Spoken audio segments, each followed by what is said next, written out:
Just sent you an email. Okay. It's on the, this is. Okay, Print out print it out. 8 copies, sure, 22. Hi, Thank you. Mayor. How are you doing? How are you? Nice to see you. Have a good Mother's Day. Very, very nice. How about you? Good. How about your mother? My mom, good, Is and it my good? Your my wife? wife had the best first Mother's Day ever. Yes. Yeah, You did? How are you? Good. to see Walter, you. how are you? she got to spend it with her little baby. Oh, that's your little baby. Is it a Yeah. girl or a boy? Yeah, Can't- it's a I don't remember. girl. Get close. And What's her name? Lucia. Oh, God bless her. She's beautiful, beautiful. Yeah, just 2 months. So No way. Oh my Yeah. gosh. made it special. How's She she had been- doing with the nights and everything? That's for Oh, me. she's been Let a me tell you, great the baby. first 3 nights, I mean, 3 months for me, we have 3 girls. First 3 months. Zombie. I don't know what it was, my girls, and then after the 3 months, I kind of, but I was going, oh my gosh, could I just get to month 3 because. Yeah, But some people don't have it. Baby sleep, everything's wonderful and. no, she's great. She's been really good. I mean, look, obviously, still a baby, right? And we do wake up every 4 or 5 hours at night because we have to feed her, the doctor says. So Mhm. we do that. But she'd sleep longer if we let her. So, she's been a really good baby. No fussy. Everything's great. Congratulations. Thank you. We try. How are you? How are you doing? I hope you had a good Mother's Day. I did, it was relaxing. I was stuck in the kitchen, but I told him the next year we go somewhere like to a local Oh, but you resort know because I was stuck the whole day in the kitchen. I don't, the only thing with going out on holidays, Easter and all that, it's so packed. The prices, they jack them up. They have special menus. And so it's like, what, No, to go like, for And- example, we should go to the Trump resort and you lounge out the pool. Yes, Like that's hardly very. anything there. And then they have like a easy burger board. And then if you want to take some snacks and take your snacks or whatever, but it's like, or the beach, we'll go to the beach. Yes, But yeah, I was. we don't use the beach enough. Well, when we have company is when I'm like a tourist, I take them to the beach. In fact, I had company this week. I can tell you, like 3 daughters of them. Right. They went away to college, they married them. Fortunately, they're all over. But, but they're all under 4 because all 3 of them had baby by coincidence. at the Really same right now. time. So they've each had, and now we're expecting 1 more. One That's daughter that awesome. lives in New York is gonna have her 3rd. She and her husband. It's like, I'm in heaven. In 6 heaven with grandkids. babies. I know, but they're all like 4 and under. We have one that's 1-year-old. The youngest right now just turned 1 year old. Then 2 and then 3. and then- I can't think of anything else. It's like No. the most wonderful. And I think back and I think that's how it was when our girls were first born. Yeah. That, it's this baby where you feel like, I don't know if you get a physical pain being away from her, right? Yep. I Yes. remember having that. and I- Friends, when I first went back to work and when I first was born, and I would tell my friends, I didn't have kids, I go, I can't explain it, but I had physical pain in my Yeah. belly. And you're like, and later when they had me go, I know what you mean. It's And the guilt too. Oof. right. Yeah, But I, then you look at them and it's like it all melts. it is. Yeah. So congratulations. Well, thank you.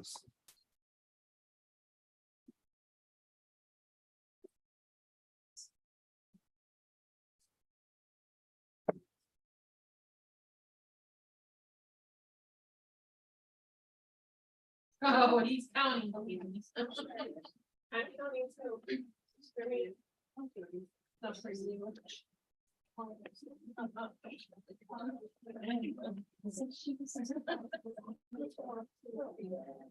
That's.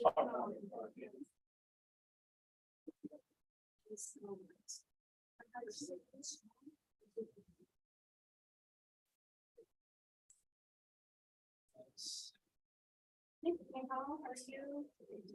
Fine. Madam Mayor, how are you?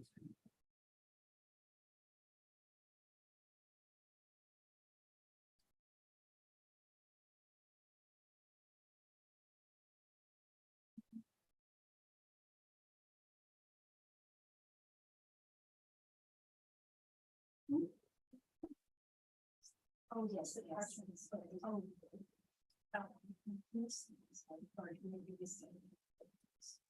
I have one. Very good. Very good.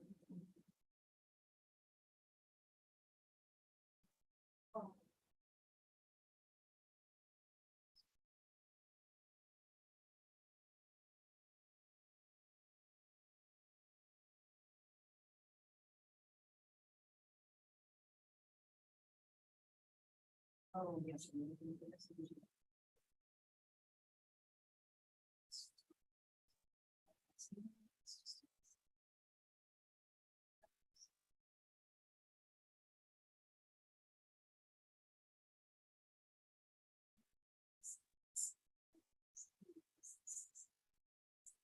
So, yes.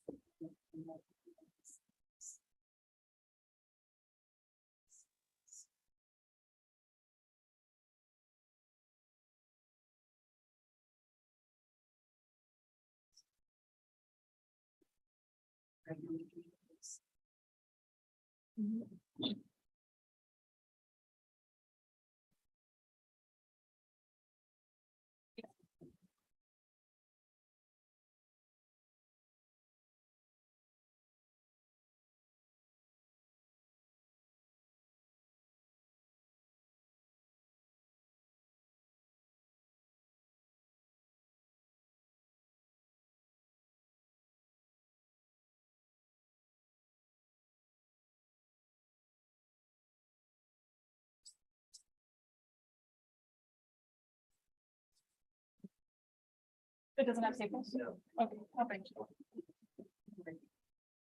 Are you sure? Oh, give me one second.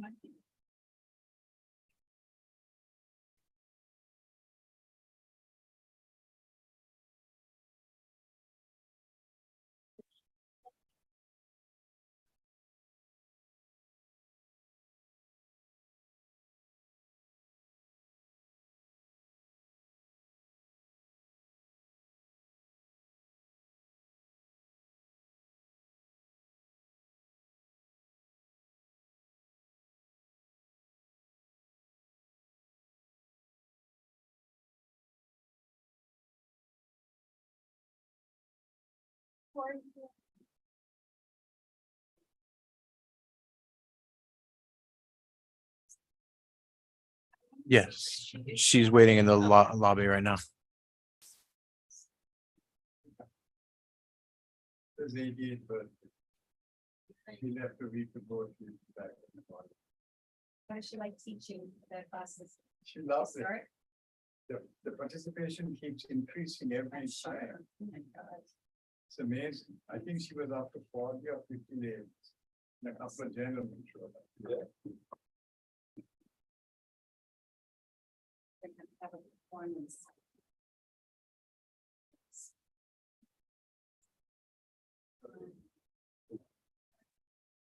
Every time it's been, trying to use on right now.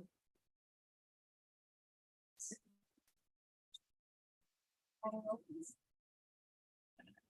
Call the roll, please. Mayor Mitchell? Here. Mayor Santina? Here. Councilwoman Bravo? Here. Councilman Behet? Here. Councilman Baskin? Here. There's a quorum present. All right, thank you. Hello. Yeah, no.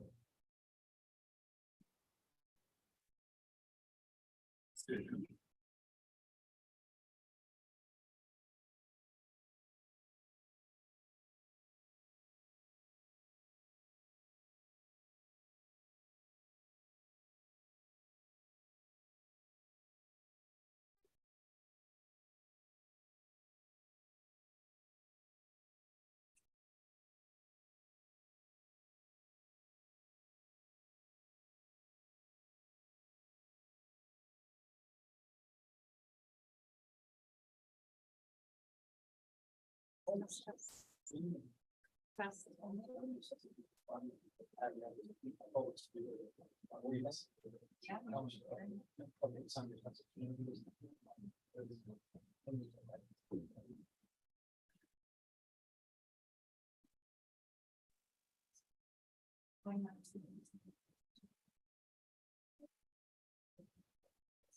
back, you know.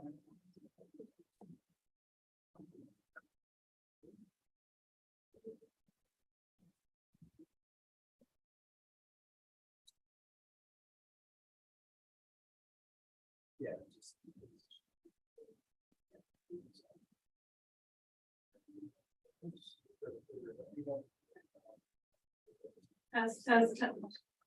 We're good. That's your light work. All right. Hello? Yeah. Again? Yes, for. Yes. All right. Call the roll, please. Mayor Mitchell. Here. Vice Mayor Sandeep. Here. Councilwoman Bravo. Here. Councilman Bahat. Yes. Councilman Vasquez. Here. There is a quorum present. All right, thank you. Please all stand for the invocation by Councilwoman Bravo.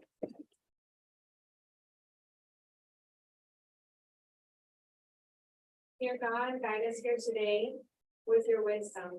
May we all find beautiful resolutions and solutions for our city. I ask in your name. Amen. Please everyone join us in the pledge of allegiance. Pledge allegiance to the flag of the United States of America and to the republic for which it stands, one nation under God, indivisible, with liberty and justice for all.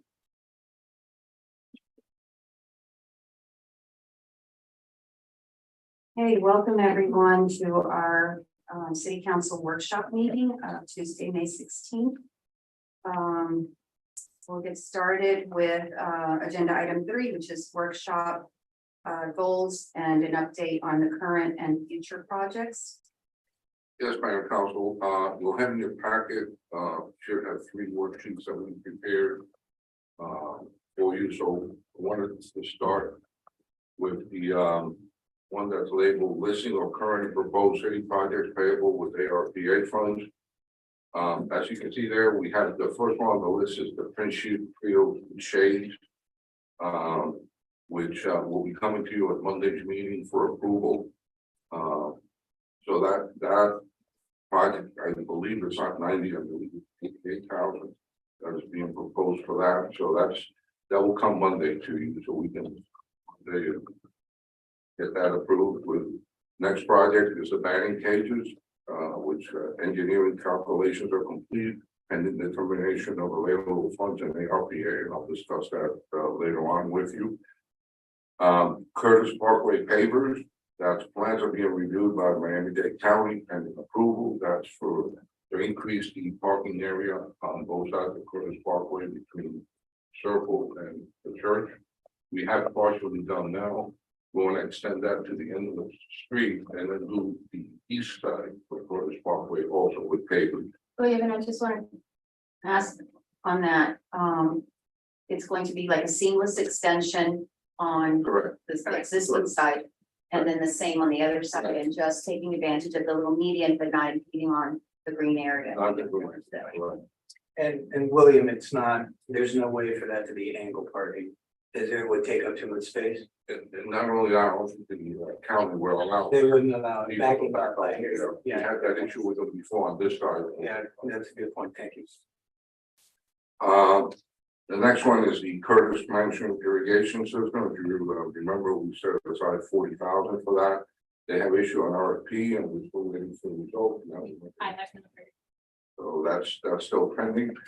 And then the last one is the Westwood tree lighting that was entails the same thing we do the first 2 blocks, extending it down to the library.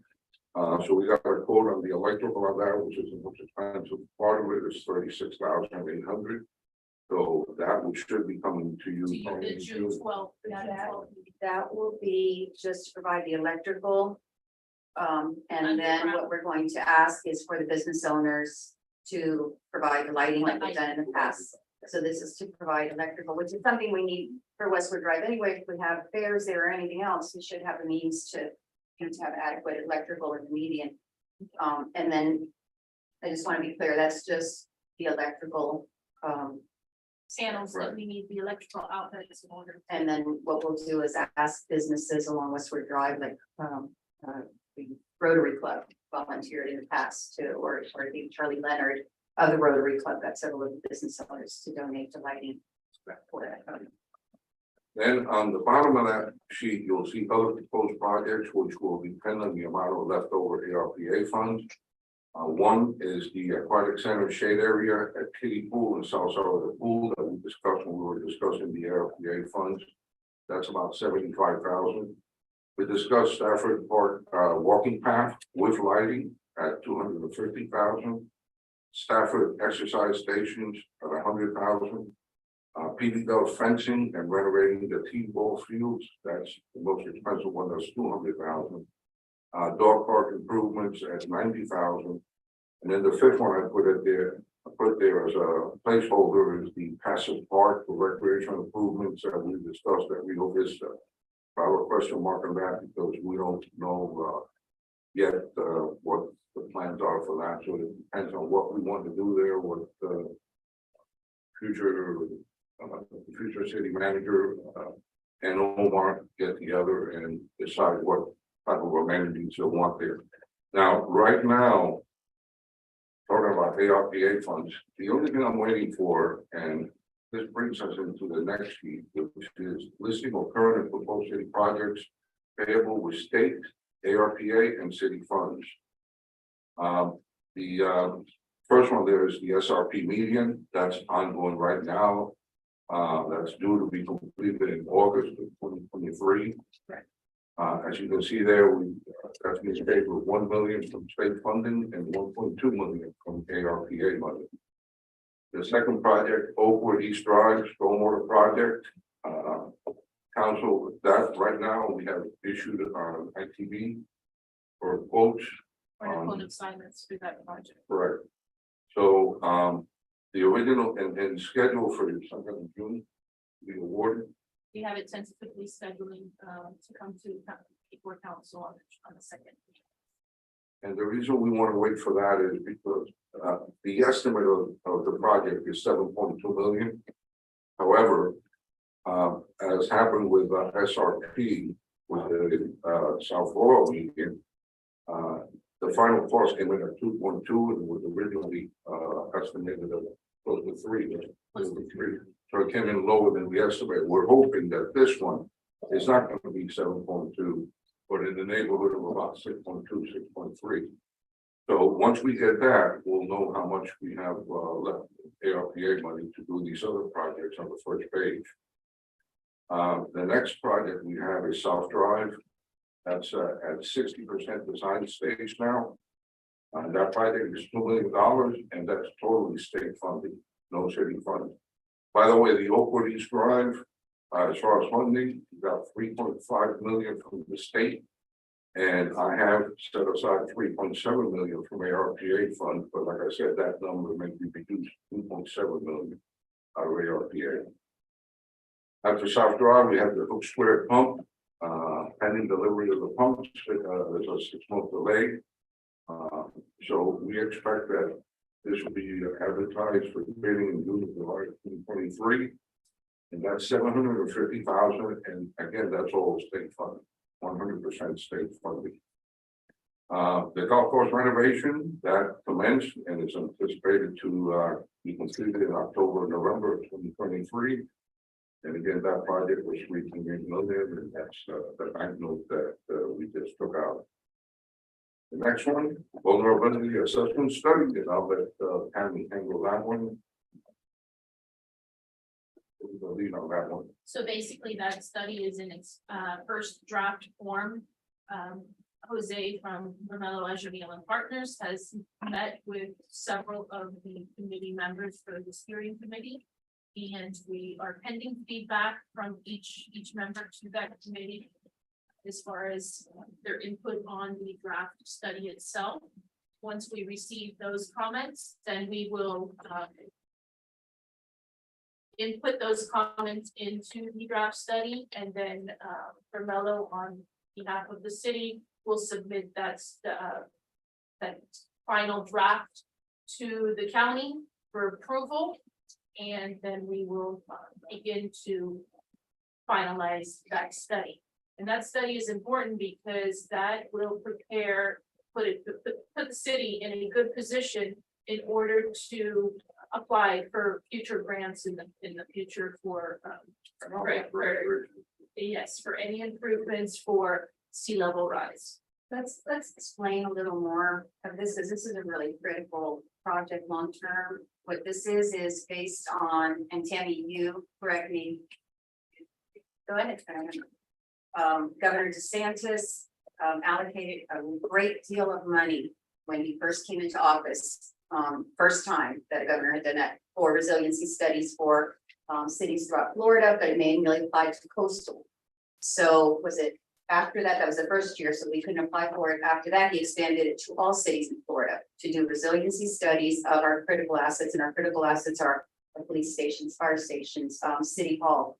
Our parks are even in that, you know, so it's not homeowner, it's not homes themselves, it's assets of the city to figure out, looking at 2040, I believe, and 2070, two things which would be how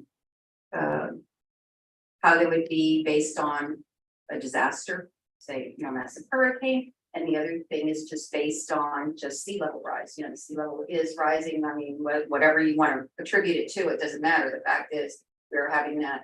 So it's looking to see, you think 2040 is that far off? It's not, you know, we're talking 2026, we're planning for our centennial. And then, you know, it's just another decade away practically. So these are, the study is that BNA is doing for us is identifying all the critical assets in the city. And in order to do that as part of the grant, and then that allows us, if we do all that, this resiliency study, then that puts us in a position where we can apply for future grants to actually have the work done. Is that right, Annie?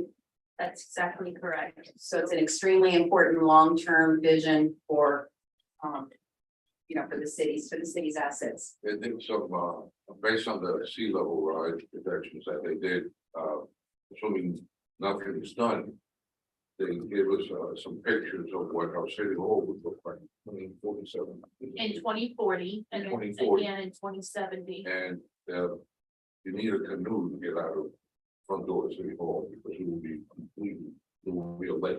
I mean, some of the, she's got some of the pictures. If you want to look at them. And you think we've got stormwaters and controls, and we've got, you know, the canals. We have a lot of canals to remember that water, you know, flows together. So whatever water is collecting in those canals upstream from us is flooding those canals before we even have the chance to get, you know, our flood into that water. So it's a really big problem, not just throughout Dade County, throughout the state, but So that vulnerability not isolated.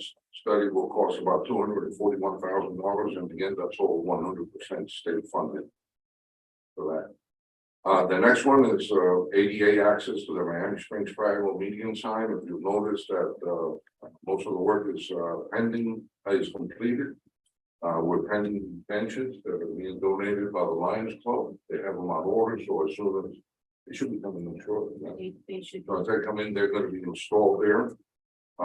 And the funding for that was from Disabled Fund that we get every year from the county.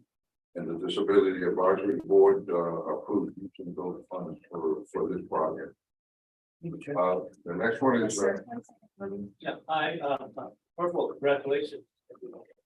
I drove by there this morning, so the sidewalk, that was pretty fast. I think that was on Arbor Day. That was really nice. I was driving slow. I didn't see the crosswalk very well, but congratulations on that. We also planted some trees in there. Yeah. That was the day we were there. the next item is a new senior center bus. And that's in progress right now. We have a grant from FDOT, an 5310 grant, which is will pay for the bus, which is around $90,000. Well, yeah, let me ask you, sorry, and we need to ask questions as we go because it'll be hard to come back. Don't we have the Rotary Club. Is it the other bus that they donate? The other Two bus, the older buses? bus. So one the city pays for and the other one is generously donated. by the Rotary Club. Okay, so this would be to replace the city. Right, and this will be city of the Rotary. The Rotary is not going to be involved in this, but we are actually trying to decommission the Rotary bus, but we've been having a great deal of difficulty in decommissioning it. And the reason why we need to is because we've had several parts on the bus break down. We had one time the seniors were on the bus and the brake system went out on it. And so there's been several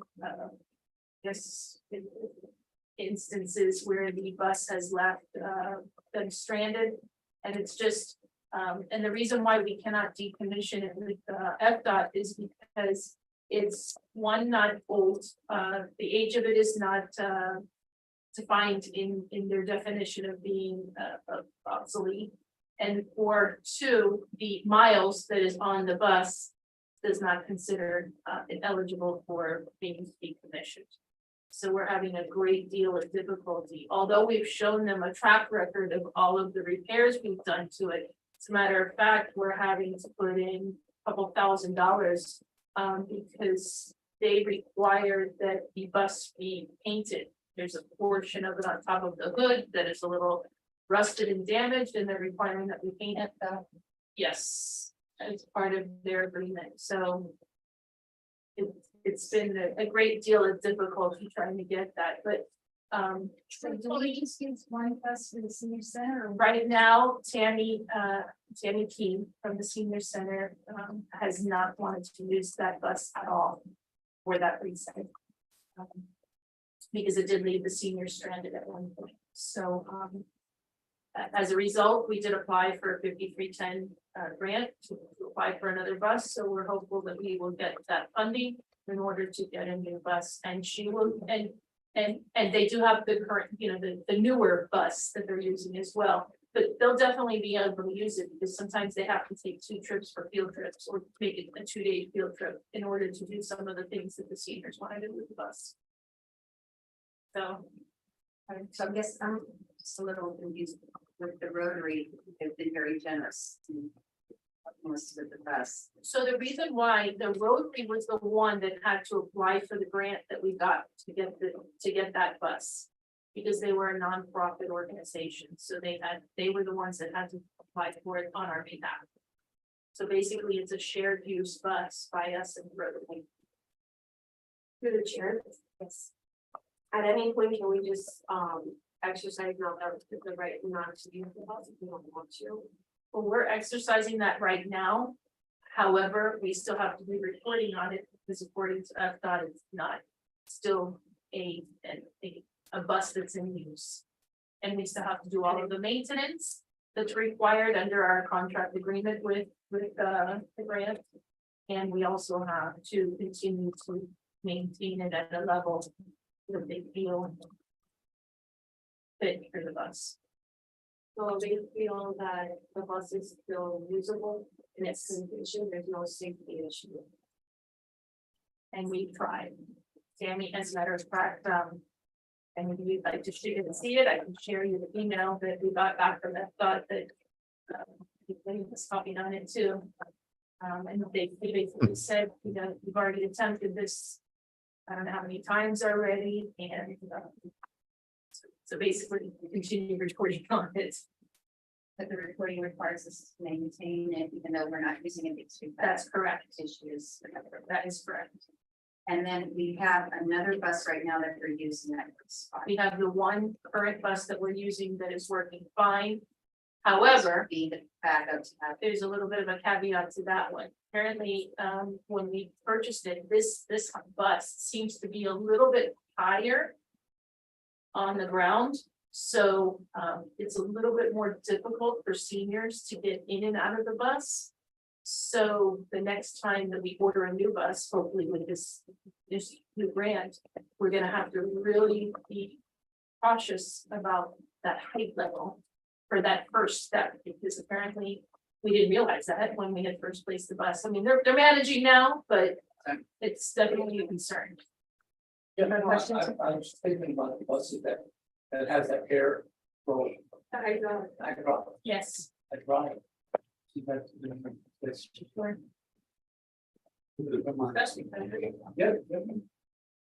I think it has to do with the lift that they have in place, sometimes how far the lift goes out and the height, it's different. Yes, Everything impacts, yes. so, right, exactly, so. But then the Rotary isn't going to be assisting us with this purchase. On this one, no, but we did get the full amount for the grant for this one. As it's part of the city, so. The chair, Sir. question, so let's say that it's a point where we can't use it. How we're gonna have, or let's say you're gonna have two buses there, right? We get this one. Realistically, if you including the Rotary, we'll have three. The Right, Rotary, it's great, but I'm saying, let's say if you had to, at that point, solve it, whatever, because it is having problems. What happens with the plan for that? Go straight back to our budget and use the sell it. at that point, it would be, it's technically the Rotary, The so Rotary, technically, yeah. they would sell it or. Okay, so we would want. And we would auction it if we wanted. All right, and the final thing on the list is Curtis War Memorial, as you know, state appropriated $150,000 this year, so, Yes. I know, Brian Avila and Alex Prisco will be here next Monday, Well, we're waiting for the sick. right, as long as it's not vetoed, we have, and that project is supposedly around 200,000, so 150 from the state and 50,000 will come from the private donations that have been raised by the group already. So that's something that's. So, we met last week, to review the work that was done in the festival. We raised, $17,000. Really? Great sent donations, and, so we're up to between, what's in the bank, it's coming in. And other donation, we're at that $50,000 points. I gave Bob the other day, I got a check from someone in New York. I actually found out about it. Yes. Sent a donation. Yes. New York. So, now, for our projection, hopefully we could do this, we're gonna continue to raise money. But check the grant, state appropriation, then we can go to get the first phase of costing out the cost. The actual monument, on these, our numbers were based on a couple of years ago, and we're over. But I think we're still within what. So, yeah, that might be able to bring numbers as soon as that.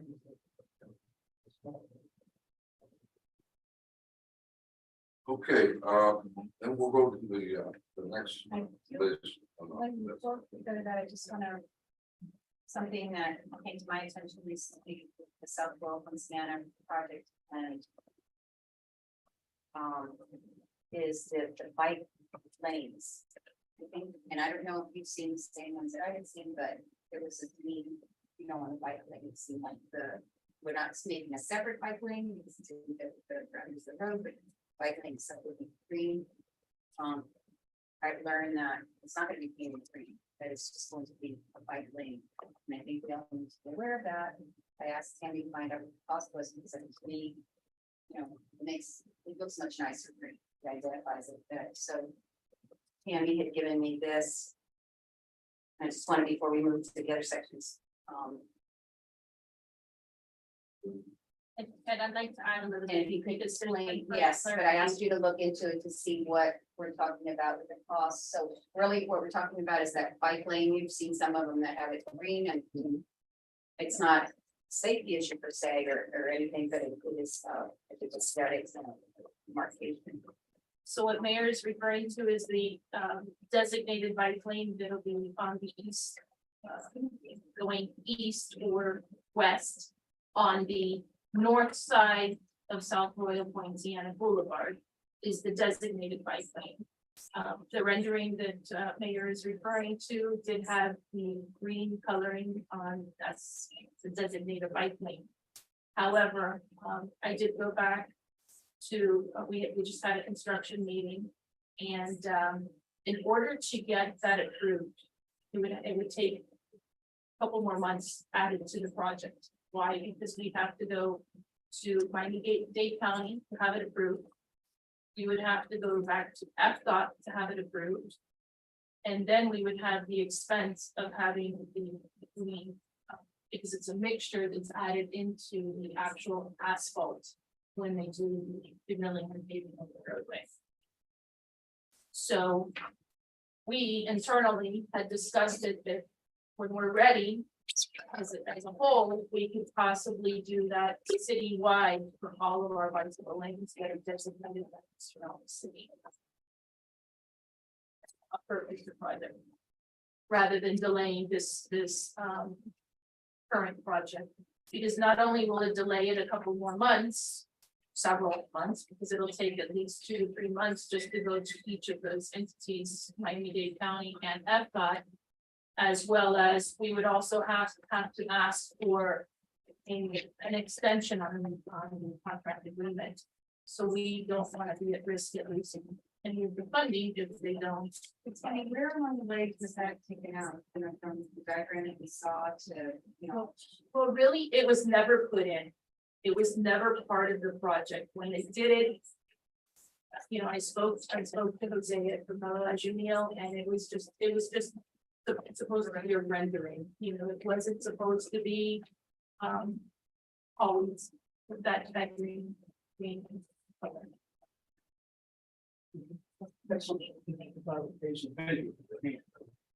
I'm heading north on Royal Pontiac. On my right is going to be a back. So you're on South Royal Point. South Royal Pontiac, but I'm heading, You're heading west. You're heading West. toward, you're heading toward on Steeple or toward? no, the other way. Sir. The other heading west on that. East Ave. So if you're heading from, West, they're traveling west on South Rural Point. Coordinates or west on South. I know where I'm going. technically So, northwest. correct. so, yeah. So the canal and all of the condos are gonna be on your right. That is hand correct, side. that is correct. That is There's a lane right there. That is the designated bike lane, correct? I'm there, I'm visually there right now. So, what the mayor is saying, that how is that lane? So the only difference in this, it's still gonna be striped. It's still going to have the bicycle markings on the lane. It's just not gonna be painted green. I don't ride bike. Very careful. when I say bike. Well, I just wanted. Now, you have to just keep in mind, sorry, Mayor, but you do have to keep in mind. On the south side of South Royal Poinciana, you're gonna have a shared use bike lane. So Shared use meaning. shared use, meaning that bicyclists can have the right of way on South Royal Poinciana if they want on the road, if they wanted to head towards Office Depot or Lejeune, or, Which they actually have that right down throughout the city on Curtis Parkway. that's correct. They have it on North Road, like the very. And now westward is from Hammond to Dune. It's here, Yes, sir. Question, when you said the 2-month delay. What we thought. I mean, couldn't they submit something in the process while they're doing all the other work that? Would be added to the project minutes that you can submit now for amendment. Well, it I would just have, really explains to you what he told. so it would have to go back to apply for an extension on the grant agreement. So we would have to add an extension to the grant agreement. Then, in addition to that, the actual plans would have to go back to the county for reapproval through Miami-Dade County and through FDOT. The project is still going on, but everything else got approved. It's still ongoing, but that would not be able to be, and it would quickly stop the project because they're getting ready to mill and pave probably within the next month and a half. remember this funding from the state was given for, over 2 years ago. And when they give you something, they assume that it's part of where you go. Shovel ready. And I know we've gotten calls from, Saturday Avalanche, when are you gonna use the time? Because if you don't use it by a certain time, it'll take a time. So that's why we know when the risk, but at this point, was, you get the cost of it, it would have about $200,000 for the cost of the project. So It's not cheap. So I'm raising this because I want us all to be on the same page. I know I was very surprised that, wait, that's not what I expected. Technically, it's color, it's, and I don't want, any surprises later. And if we feel strongly that this is something that we want to delay and request, and it is true, we received that money. There were all these delays with the pandemic and all this, and it's gonna be difficult when we ask for more appropriations in the future too, if we're not using things in a timely manner. So, but by the same token, I think we also saw rendering that's going to look slightly different. I think the green's much more attractive, much more. It's not to say that we can't do it in the future, because as a project, On its own, maybe they're correct. But, unfortunately, it was put down as a rendering and it was just. Oh, and that's the other thing. It is a maintenance nightmare, and their recommendation, they're meaning the Carmelo Jamil, along with roadway construction. Their recommendation is not to do a solid path of green all along the path. Their recommendation is to break it up so that each driveway entry does not have that green, because in a matter of a month or two, a lot of that green will start to come up with the traffic entering and exiting those windows. So it's going to be. Mayor, Yes, sir. I think that, if I'm interpreting correctly, staff is recommending that we not delay this project by trying to make this color change during as we close this project out. So I think that if I would take their recommendation, at least that's how I feel. And not delay it. all right. I just want to make sure that we've discussed it and that it's not later that we're surprised. And I agree, it is something that we can pursue in a future day. It does seem to be more of a maintenance issue. If you look at the older ones, I mean, it takes a while for them to wear, but in areas where they've had for years, that's where, but that happens to everything too. Okay. Mayor, can I bring Yes, sir. something up Yes, yes. that I think probably the best place for it, because it has to do with what we're gonna talk about next, but also what we just finished talking about. In the first page, my recollection from the last time we did this is that we discussed the Stafford walking path and lighting. And it seemed to me that we had gotten consensus on that. That was something that we were gonna move forward on. And so I see it as a proposed project, which will depend on what's left over. And I know that it's the biggest project of all those on that first page of those 6. But I remember that, obviously it was the previous council, so it was a little bit different, but I remember we were talking about the need for that. I think we also talked about it at a budget conference when Omar was before us. But I remember us talking about how much residents would really enjoy on the east side of a park experience like that, because we have a lot of like walking path and kind of linear paths on the east and central part. And obviously it's great what we're doing on South Royal, and obviously there's going to be the medium project also. But I felt like this was a project that we had discussed where I felt like there was consensus that everybody was like, yeah, that's something we should prioritize. So I just wanted, because it was on the first page and that we move on. I wanted to just say that because that was the sense that I got. And as somebody who lives on the east side, that I feel that way. I tend to agree with you that I think we were pretty sure on that. I don't know necessarily that we said let's do it, but it was a top.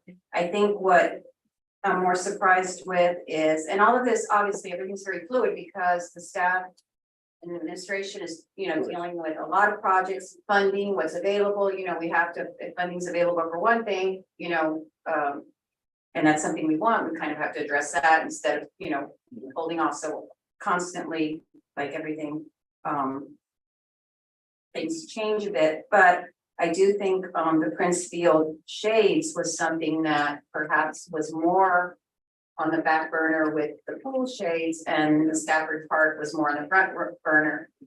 And I know that things move themselves, like, look, the batting cage was a kind of a That's a safety, safety the life issue. issue, Yes. right? So we put that to the front burner. I know that the shades have come on, I think, a little more recently.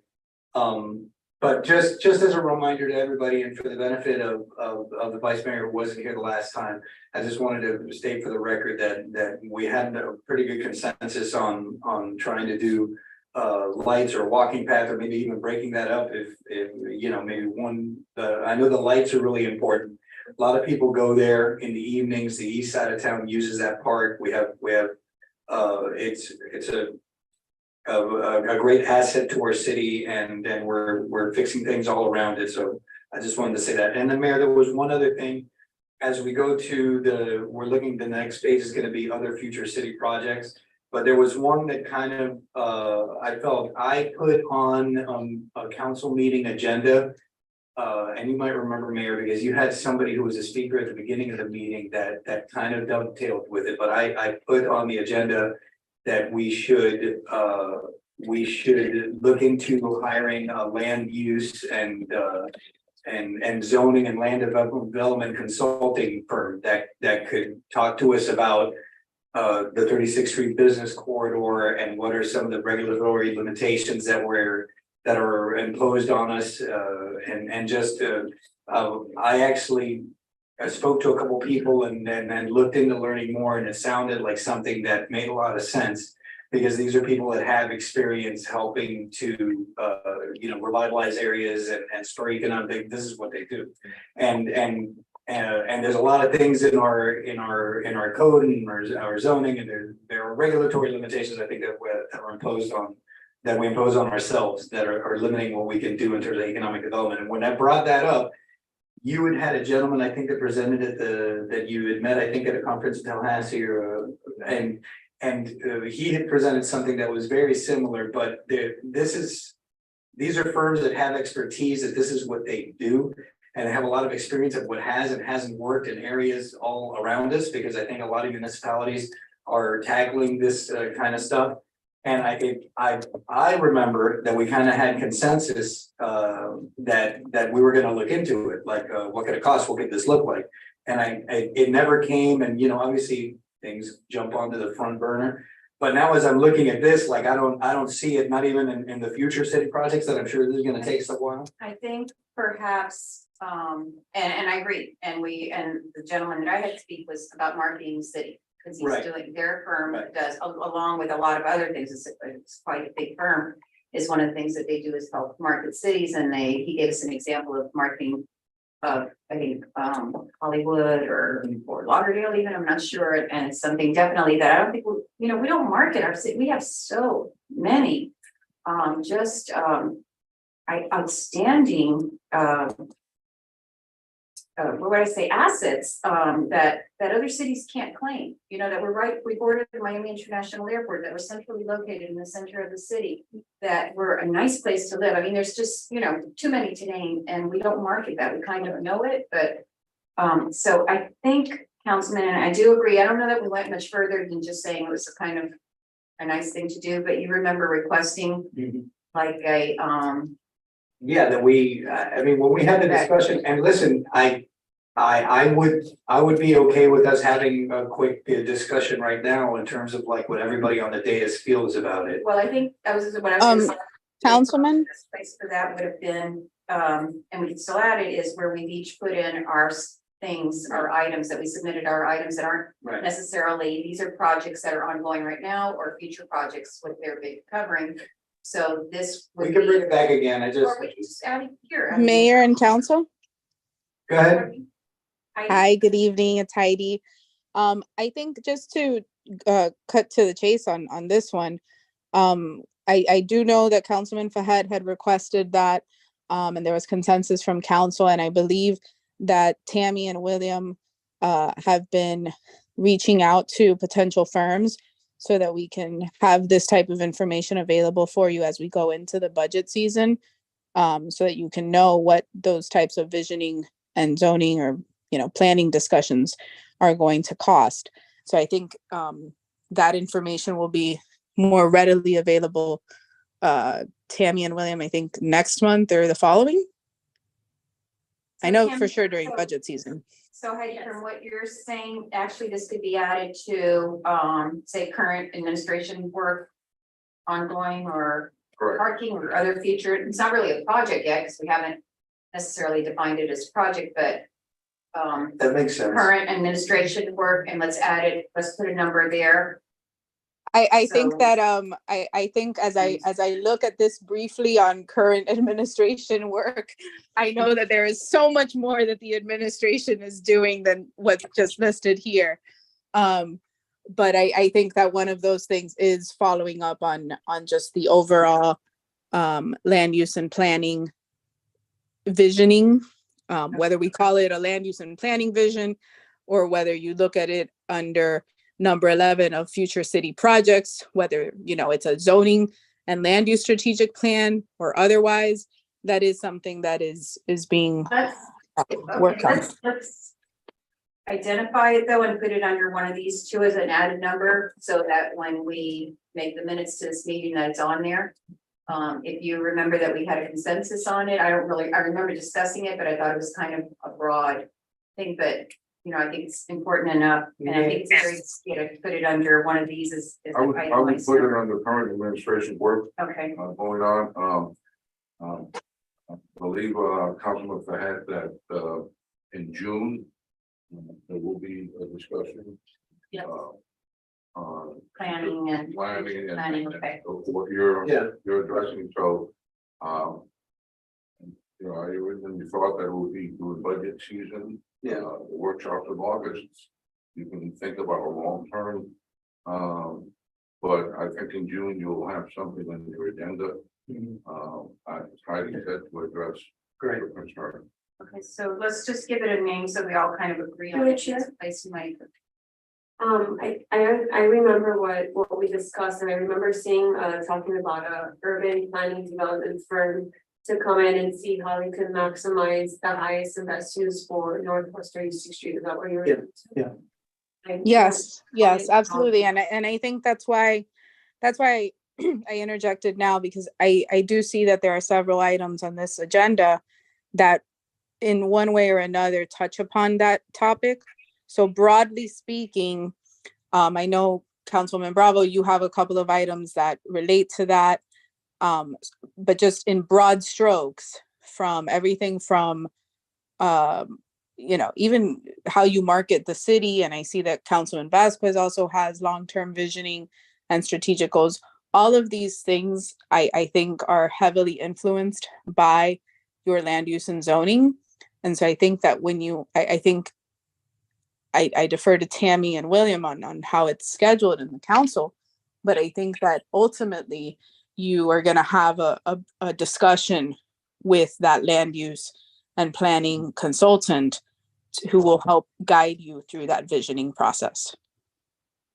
Good chair. yes, So we discussed it, I'm gonna remove it as a talking item. Yeah, and the reason I brought it up, Mayor, is because I thought we had already passed the discussion phase on it and that it was already established. And so when we were looking at current business and I didn't see it there, I just wanted, same as the walking path, I wanted to make sure that we were on the same page in terms of it had been established, there had been consensus well, this established. is why this is a workshop, it's Yeah, for, you know, absolutely. we're just all kind of, Absolutely. you know, get on the same page. I believe your discussion came as part of we're doing the Bedford task force recommendation. Mhm. Because a lot of that marketing and long-term planning is in the task force. Right. So, and that's why I included it on here, because at the end, what I wanted to suggest is that there should be a separate workshop to tackle these recommendations from the task force. Yeah, we established that last meeting, that we have to have a separate workshop, and that it can't be we can't wait very long. But we also said, you know, to delay the parking study. And we wanted to, since we were talking about Right. the parking study to me, and we agreed to There were two delay halves to it, right, Mayor? to, Well, we talked about it the last meeting, because we didn't even get to the parking half of at the economic development presentation. We just did, it was basically the 36th Street Business Corridor and just the economic development side.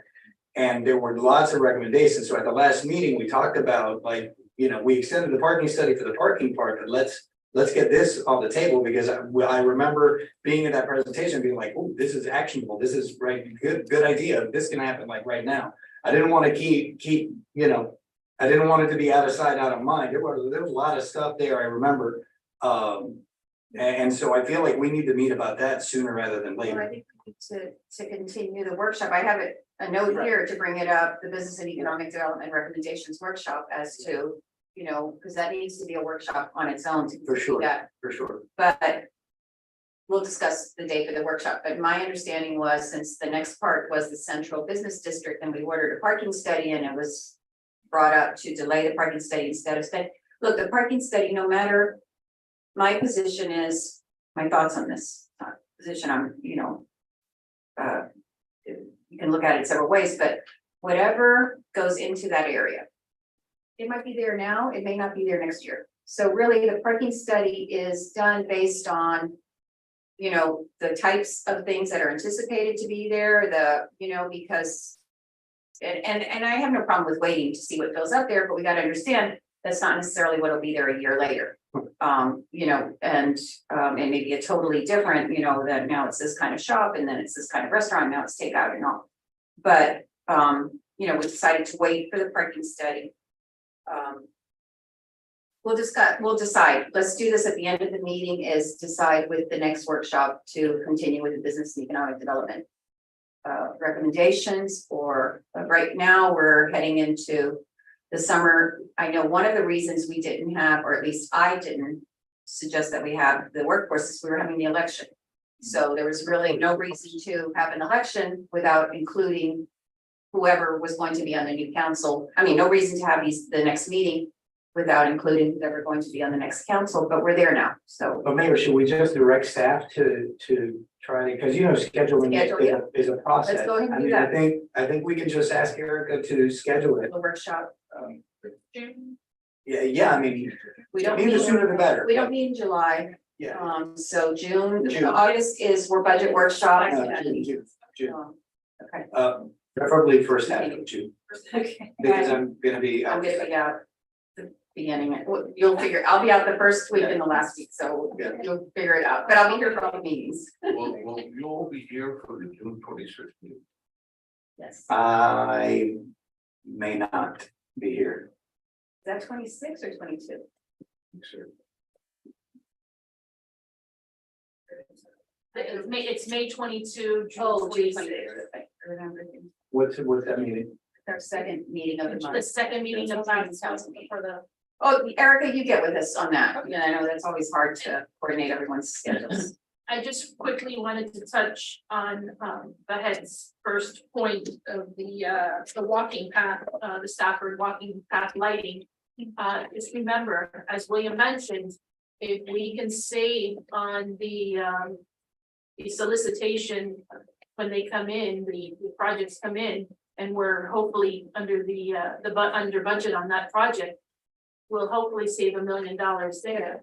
And that will basically put in all 5 of these projects directly into the queue, being projects that'll be ongoing, you know. So just keep that in mind. The chair. Yes, sir. This is why I continue to bring up the strategic plan, someone that's helping us create this strategic plan. I think it seems to be a little bit like the carriage in front of the horse, you know, like 36th Street, parking study, that's what the strategic plan will do. Well, Let I mean, us prioritize. we have a strategic plan, Yeah, but those things but it obviously. needs to be updated, because the last time it was updated was when it Correct, was. I'm saying that will let us prioritize most important I thing. think And it will probably be Thursday. I think what we need to do, if we do a strategic plan, and I'm all for it, and it's something, I mean, I think it's been discussed at every single council. Is put in a method, a process for that. It's not this council all of a sudden, and in 2 years, you know, some of us are here, aren't, and then the other council, that's not, I don't care about that stuff that, you know, they want. So perhaps make it so that it's every year, it has to be audited and reviewed at a certain council meeting once a year. We have a report on where we are in the strategic plan, and that way it keeps it alive, keeps the flames going under it. We can make adjustments to it, but it's something that requires that we have the strategic plan. The council reviews it every year. And you know, and it won't be pushed to the back burner. So once we do that, keeping in mind too, with strategic plans, you know, with the best interest of whatever we think, it's hard to know the way technology is moving so fast and everything right now, you know, 5 years, 10 years, what things will look like, but you know, we can do our best guess of, you know, what we'd like the city to be and plan for that, and you know, and Mayor, I think a strategic plan, it would work best for us if it was kind of 30,000 feet, like kind of visioning kind of goals of what we want. The more specific you get in a strategic plan, like I think that what we're accomplishing, what we're trying to accomplish today is big projects and priorities, you know, 5 years out and we have new people, a new council. We're trying to remember, you know, how we got here, because I think that's important. But I think that stuff like this, I think the strategic plan needs to be a little more broader, kind of like a North Star of like the visioning of where you want to be, what you want the city to look like. yes, sir. That is precisely the 2 points that I suggested for a conversation today. So I'm thinking, my experience with strategic plans are from large institutions that don't have as much personnel change as the city council, right? And the college company, university, they do 10-year plans, they review them every 5 years, there are accreditation issues, so they have to be continuously reviewing. And so when I heard Santine talk about a strategic plan, that's what I'm thinking about. 30,000 foot, you know, you have a vision, you review your vision, or you change it or not, and then everything follows from there. Everything is a piece of that. And when things get done, as you suggested, I think that's a good suggestion, because we have changes every couple of years. And so that's what I was envisioning when I made these suggestions. You need to start first big, you know, what's the vision? What do you want to see the city to be 5, 10, 20 years from now? Which could be, you know, adjusted with new members on the council and so forth. And that's why, as Tammy suggested, I use the strategic plan from 10 years ago and see what is. We were been able to accomplish. What- No, I agree. So Yeah, that's where we'll to me, start. I thought that was what the workshop was, right? That's what my suggestion was. This workshop? Yes, I thought that's what it was. That's what.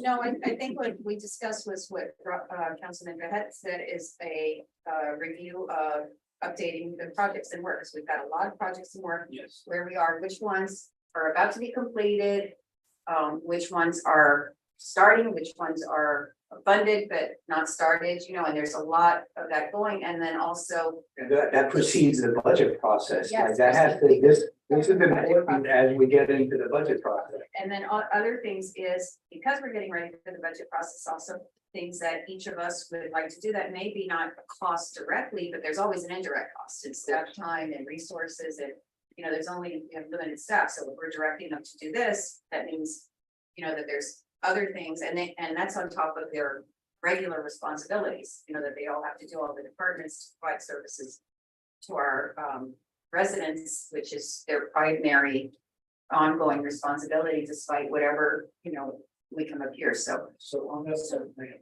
Yes, sir. we knew that we would need a conversation around the 30,000. Yes. You, using that, strategic plan that was done, I think it's 10, 12 years ago, that's a good place to start from, to have that conversation. I agree with all the other things about the projects that we need to review. But, you know, I hear strategic plan in my head, it's a broad discussion. So we'll need to, first of all, we'll need to look at the strategic plan. Yes. Familiar with it, and we'll have to plan, it's funny because at a recent conference that I was at, I was speaking with somebody, with the mayor from another city. And she was telling me that they have, I'm not saying to this, believe me, don't freak out. They have 2 meetings, they have 1 week, they have a workshop. Then they have, the next week they have a meeting. Then the next week they have a workshop, and then, so she goes, at the meetings, we just vote on things. We have a workshop before each meeting to go over everything, kind of hash it out. And then the meeting is actually just voting on what we've already agreed to the week before. It's an inordinate amount of meetings, and I don't think any of us, our schedules allow that, but that's how they do it. They have a lot of, and a lot of cities have a lot of workshops. I don't see how, 1 workshop for a few hours can tackle all this. The strategic plan is a workshop by itself, the business and economic development, and hopefully, we can accomplish it in a few hours in a meeting, but these are workshops we're gonna have. So one that. We'll have to just set them up, yes. Just on the strategic planning thing, is that, I think it's important for the next city manager to be part of those conversations, because that's the person that's gonna be implementing a lot of the things that we're talking about. So that's why I That's thought, a very good point. yeah, so I just, something to think about, in terms of planning for that kind of workshop is, I would think we really need that person here. Well, I think that that's a really good point, because not only because it'd be good for him, but there may be valuable, depending on who is our new selection, and we don't know, valuable experience in, maybe they've just created a strategic plan for the city, so there may be a lot of valuable experience that we can gain from that, so hopefully. Mayor, can I make just Yes. one more point? And maybe this is, I don't think it's just a semantic argument. There's a strategic plan, and I feel like there's also like a visioning process, right? When I think about, when you're talking to the search firm for your city manager, like, well, what do you want? Like you have to do some visioning, right? If we get consultants for 36th Street, like what kind of development do you want? What do you want it to look like? All of these projects, why are we doing ball courts? We have to have a North Star of what we want. That doesn't have to be that involved of a process, other than we need to kind of see, because anybody you bring in to help you is going to say, well, what do you guys want to be? What do you want to look like? That doesn't have to be so specific that it becomes a giant document that you have to keep checking off what you did or didn't do. I feel like that's more specific and granular.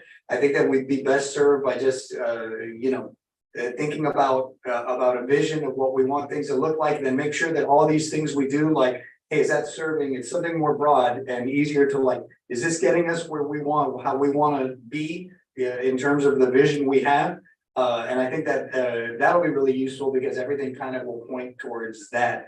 And I think it won't be as elaborate a process of trying to do, a strategic plan, because I'm sure it could be as detailed as you want to make it. So that's just my thought. I'd rather it be less specific and more broad and more visionary, rather than like a plan that we got to follow and keep reviewing and reconciling whether or not we're in line. I think my thought, and the strategic plan might have goals in it, specific goals, that this is what we're going to do. I mean, we're doing this anyway. We're doing this like with the parks, and the pickleball is a good example, is as much as we're able to, as we realize that there's new opportunities for recreation, let's use recreation, and we've got a great recreation advisory board right now that's been very, very active and very helpful.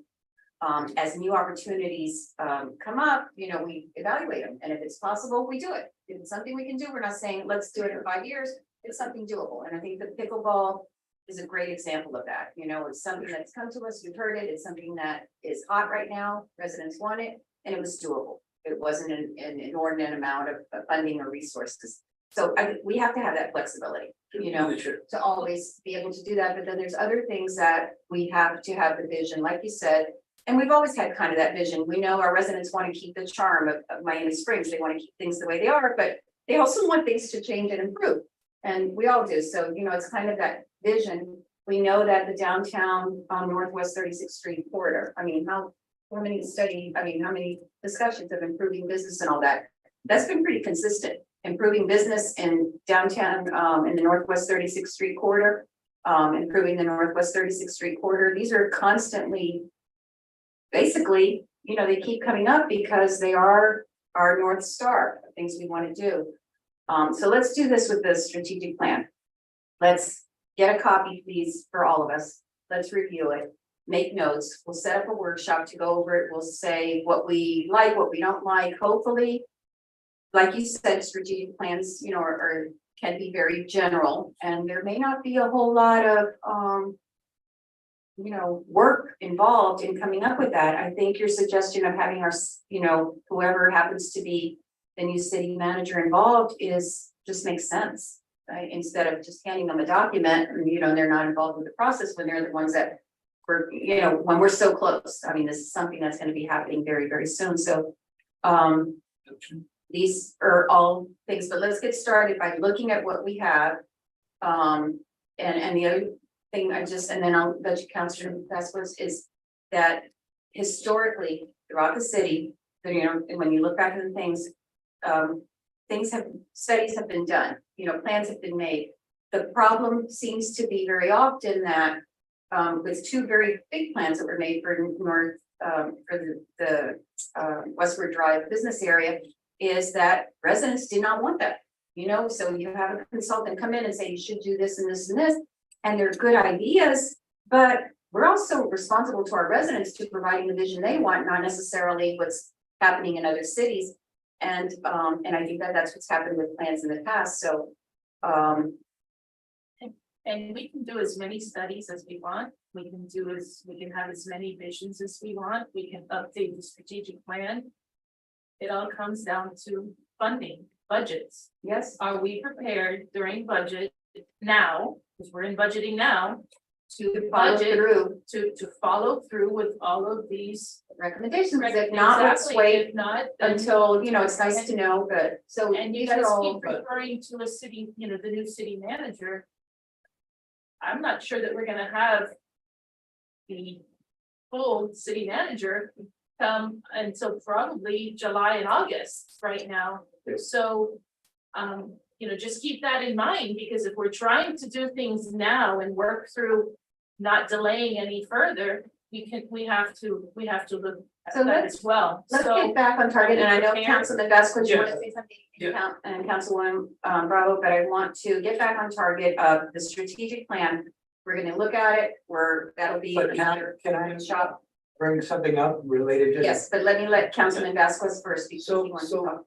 The 2 points that I suggested, right, that are on the agenda. Item M and item N. We're exactly talking about this, in other words, focusing on. Strategic plan doesn't come with vision. You have to agree on what kind of a long-term vision you want for the city. These things can be changed on so forth, but kind of a long-term vision. And then you plan accordingly. Okay, what do we need to make this happen? That's what your strategic plan is. It's how to do it, budgeting and so forth and so on. So that was all my suggestions were gonna be was. In this process, first thing we ought to do is make sure we agree on the vision. So the general vision, that could be a paragraph, that could be 1 page. It doesn't have to be a long document, but that becomes that establishes the roadway in which we're gonna proceed. That's all my suggestion was. The item about the new city manager, whoever that may be, is. We have to fold that into that process because it's, We're into the end of May. We've got June, we don't need, so I doubt, plus we've got to have the workshop, we got to hire the city manager. We're gonna have to have several, so I don't see it, happening immediately, but I agree. I think we can aim for possibly June to have one of these workshops, either the Business and Economic Development Task Force workshop or the strategic plan workshop. Can I make a suggestion there? Yes,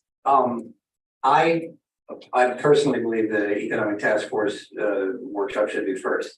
I feel like if we're going to meet about this, and then I think that you brought up the best point, I feel like we need to work on a vision, which is what actually comes first. And if we meet and everybody's given the strategic plan and we go through it, then I feel like that's going to promote a much broader conversation about a bunch of details, because you're going through this document and you're gonna have questions, just gonna make a bigger discussion about it.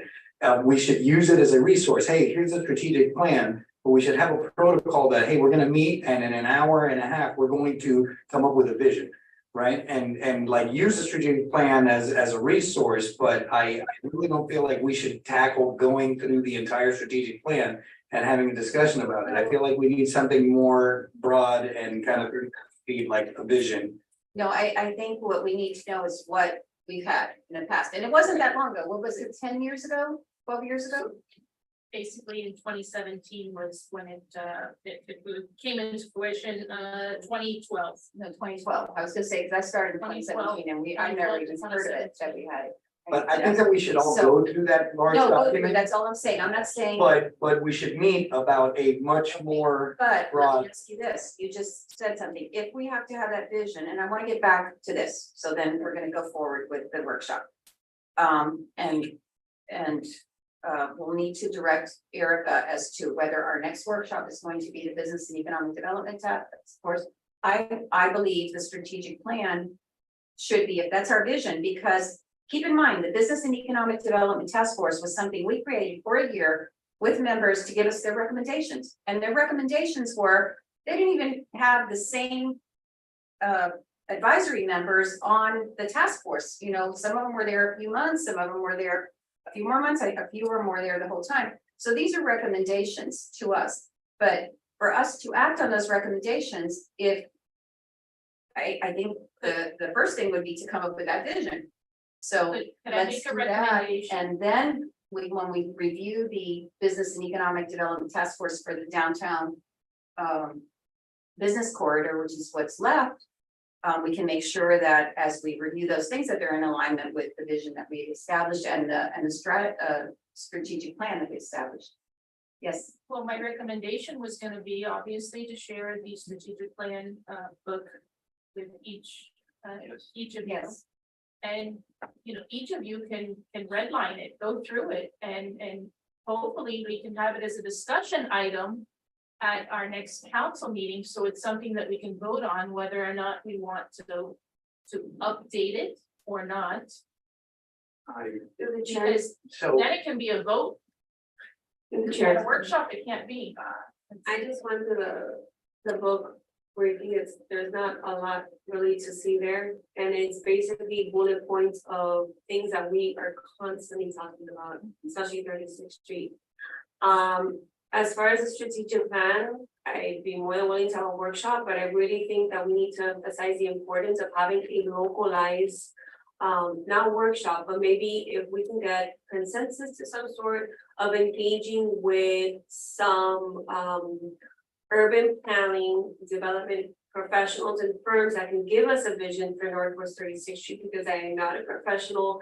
I know that I want it nicer. Yes, I know that I want to reduce crime. Yes, but I don't know how to put that okay, but together. that would be in the plan of, that's, because now you're going specific with Northwest 36th Street, the strategic plan would For the city. identify things, yes. Like, but what I'm trying to do is I'm trying to target one area that regardless of the strategic plan, I mean, we've been working on a very dated strategic plan and we continue. No, we're to not tweak working on it, we're not using it. We're not using it. Right, that's what I'm saying. Hold back on something. Okay, because so strategic plan. let's, A local lines, move forward. no, because I don't understand, because I'm getting two totally different from the council as to that we want to sit and make this grant, and like I said, we've been doing this all along. Whether it's in writing or whether anyone has reviewed that plan, basically, if you think about the major issues, not the pickleball, you know, that we put, that has been part of it, always to increase the recreational opportunities as much as it is, and that falls in there. But the basic things that we've been doing, making sure that that, you know, our business areas, that we want to improve our business areas, that we want to provide the most for recreational opportunities, that we want to strengthen our police force and make sure that the city is safe. that we want to make our city as attractive as possible. I mean, these are things we've been doing all along. Whether they're in writing or not, that I don't see a lot of change from one council to the other in these very broad Correct. visions. I think every council and the majority of residents would agree with us on there. So let's do this, okay? Let's decide, we need to have a workshop. That we're agreed that we need to have, whether it's on a strategic plan or whether it's the business and economic development. Let's ask Erica to set up a date for a workshop. And what will be discussed, we have a meeting on Monday, right? On Monday, let's put a discussion item as to whether that workshop will be one or the other. It'll give us time to think. How's that? We don't have to decide right now. What we need is a date for a workshop, right? Sure, I mean, we can discuss it at the meeting. And We'll do decide need a whether date. it's going to be the business and economic development or the strategic plan workshop. The strategic plan workshop, Tammy, from what you're saying, is it small enough that you feel perhaps we could even discuss it at the next council meeting as a, Yes, Which one? the strategic plan. Right, all right, yeah, but I even think I- that we can bring some of the economic task force suggestions to can the I- council can I meeting make- and already vote on. can I make this. a suggestion we were gonna make? I'm trying to be respectful of the vice mayor who's really been pushing for a strategic plan. I feel like, I agree with you 100%, Mayor, that we've been following the North Star. We're not just like careening from, from side to side on, So, I feel that if we do meet, I feel like it needs to be a more visionary type of conversation. I'm all for having that. But we have a lot on our plate and we have a lot going on. And that vision has to include like everything, because it's 30,000 feet. We had an economic and business development task force that already did visioning as part of their process about that particular thing. And I feel like that has to be, and that's gonna be a lot longer workshop. And I feel like that's our biggest priority right now. If we're gonna have a workshop, I mean, we're at a workshop right now. If we're gonna have another one, I feel like we need to start enacting the things that came up and talking about that. And enacting them requires action. which okay, so requires let's go council. ahead and schedule. I'd like to give Erica the direction to start, separately getting with us to agree on a meeting or a workshop. Okay, because we don't have a whole lot of time before we enter the summer, and I really want to keep August for budget workshops and budget meetings. And every single week there's a lot going on. We don't meet in July except for our millage meeting, and there is the possibility, I just want to throw this out, at our millage meeting that we could add another agenda item in July when we meet, if we wanted to, perhaps to approve something or whatever. That's always, we'll be meeting that one time in July. Sure, Yes, yes, I guess the reason I keep bringing it up is because in order to get a land use guy, they know what they're doing. They need to see that vision. Okay, so let's, They can't just do it. It's not effective. So Are that's you- why we're, okay, so, so I'm in agreement, we need to do this as soon as possible. And I'm also in agreement that we shouldn't lax on the possibility of getting a consultant. I'm just saying that they're gonna need to. okay. But what do you think? Okay, so let's do this. How many, because we're talking about a workshop, Erica's gonna get the date sometime in June, right? Because I don't think May is possible, or the last week in May, whatever.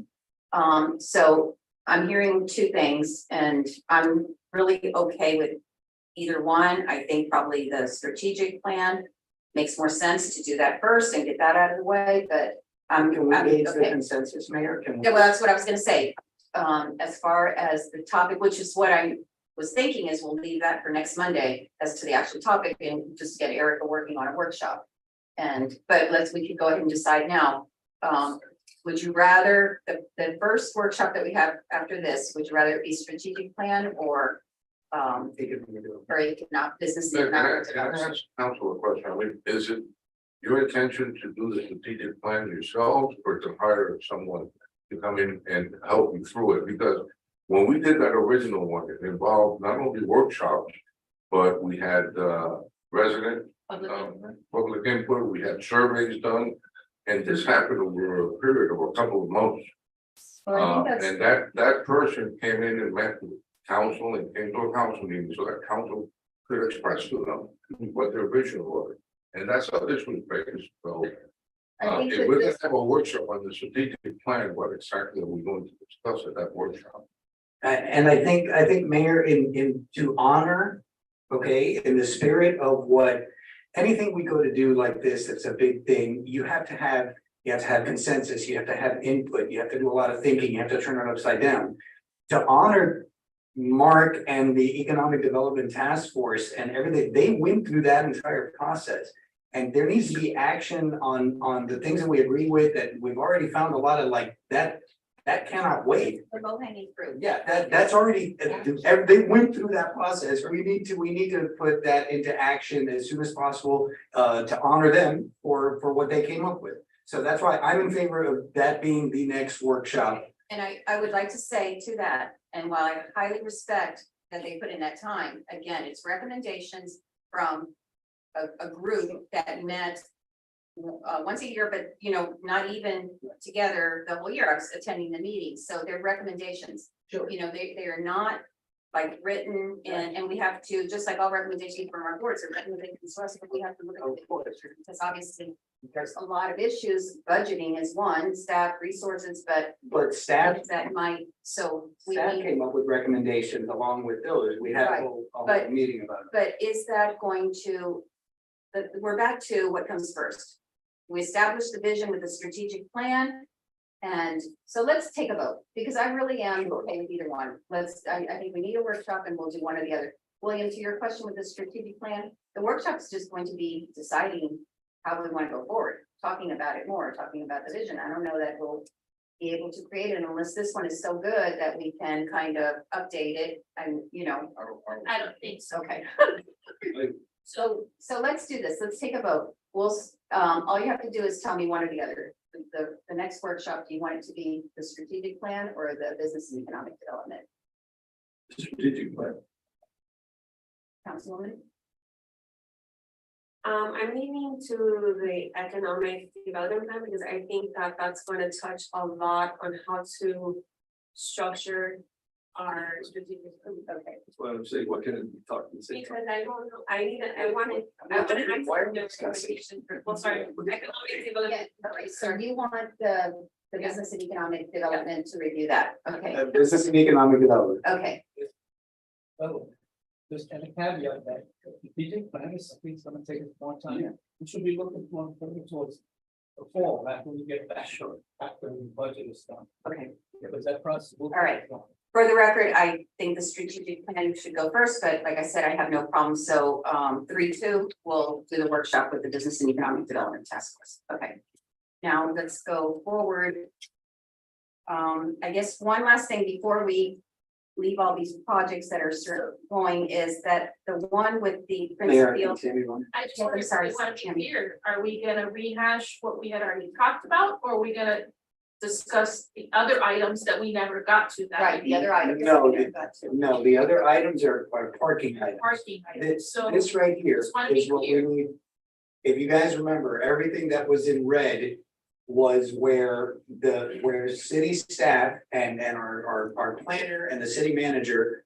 It was a recommendation of the board that we felt was a recommendation that we can enact and would be in our, like, everything in red, like we went through this entire document. This is the workshop right here. This packet that we all have in front of us. But we stopped at the parking. issue Right, we because stopped at parking. We felt that we were gonna wait for the study. That issue, but if we're gonna go back to another workshop of items that we've already discussed, why can't we just bring those to you, to council at a meeting? So we can have a vote on moving forward with some of the items that were already discussed at the last Well, workshop. Because, I mean, we have a new council and I felt like this was a lot that we went through in about 2 hours. I think that we should go through this and just move on it. I think that this is worthy of a workshop. I think one of the things too is with the workshop, we don't vote, even though we have a vote, but this was a consensus technically, right? It gives us time to digest things, and then at the council meeting is when we, you prepare it and you're ready, it's an ordinance, it's whatever it is, and it's prepared and we vote, I envision, Mayor, that if we meet on this in a Okay. workshop, we'll have 6, 7, 8 things ready for the next meeting that we've already discussed it and we vote on it, because it Okay, was pretty chewed Alright. up and served up for us. all right, so let's do that, Tammy.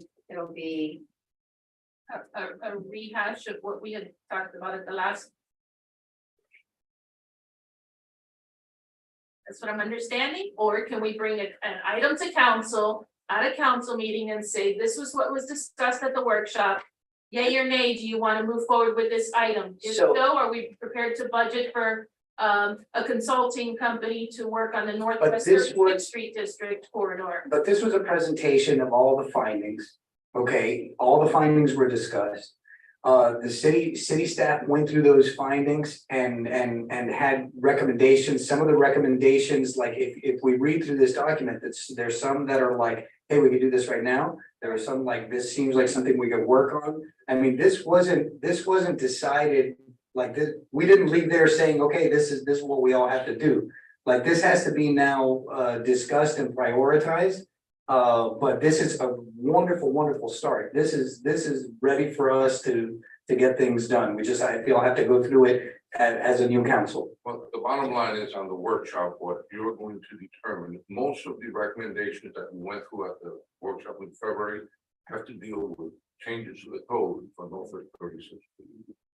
That's the bulk of what, you didn't get into the parking study, but most of what was discussed was changes to the code. So all we need to do is go through those code changes, you agree with those, then we have to hire someone. Hire a consultant. Or ask Heidi. If I can interject, That section of the code. Now, we're gonna hire someone, as you were saying before, land use and all that, to look at the code on 36th Street. Then this would be a perfect fit for them to look at these changes. What were you gonna say, Heidi? basically what William just said, that I think the focus of the workshop on the task force, that first workshop was all on zoning code changes. And I think that we received enough direction from you all at that meeting on the zoning changes. But in order to implement those require an ordinance that needs to be drafted. And I think that in light of the fact that the direction that we had previously received was to have a planning consultant assist with Northwest 36th Street, it would only make sense for that planning consultant to help do a comprehensive review and rewrite as to the Northwest 36th Street District zoning regulations.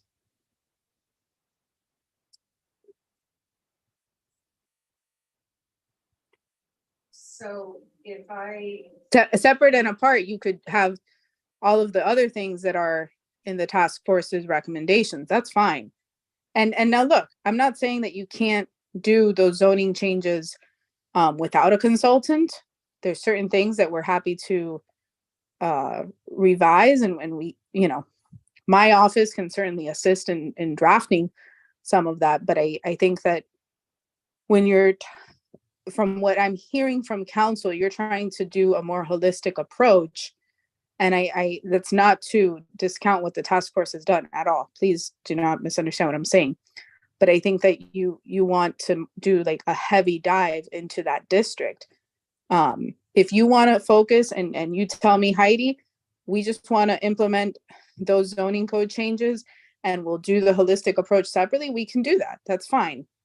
I can tell you it will not be ready by the end of June. That is not realistic. Even just having No. go ahead. Sorry, Heidi. Mayor, but when I put on the agenda for discussion, I was clear, because I think that with everything that we do, including visioning and everything else, we want economic development, but the central business district and the 36th Street business corridor are two very different things, right? And you probably want to have a different vision for each one of them, even though you want economic development. I feel like that's going to look different. I was very specific when I brought it up on the agenda about the 36th Street business corridor and looking at that and having a consultation. I know that a lot of these recommendations from the Economic Development Board do focus on that area. But I think that, at least that's what I had brought up, is that we have somebody look, there, because it's a twofold problem there.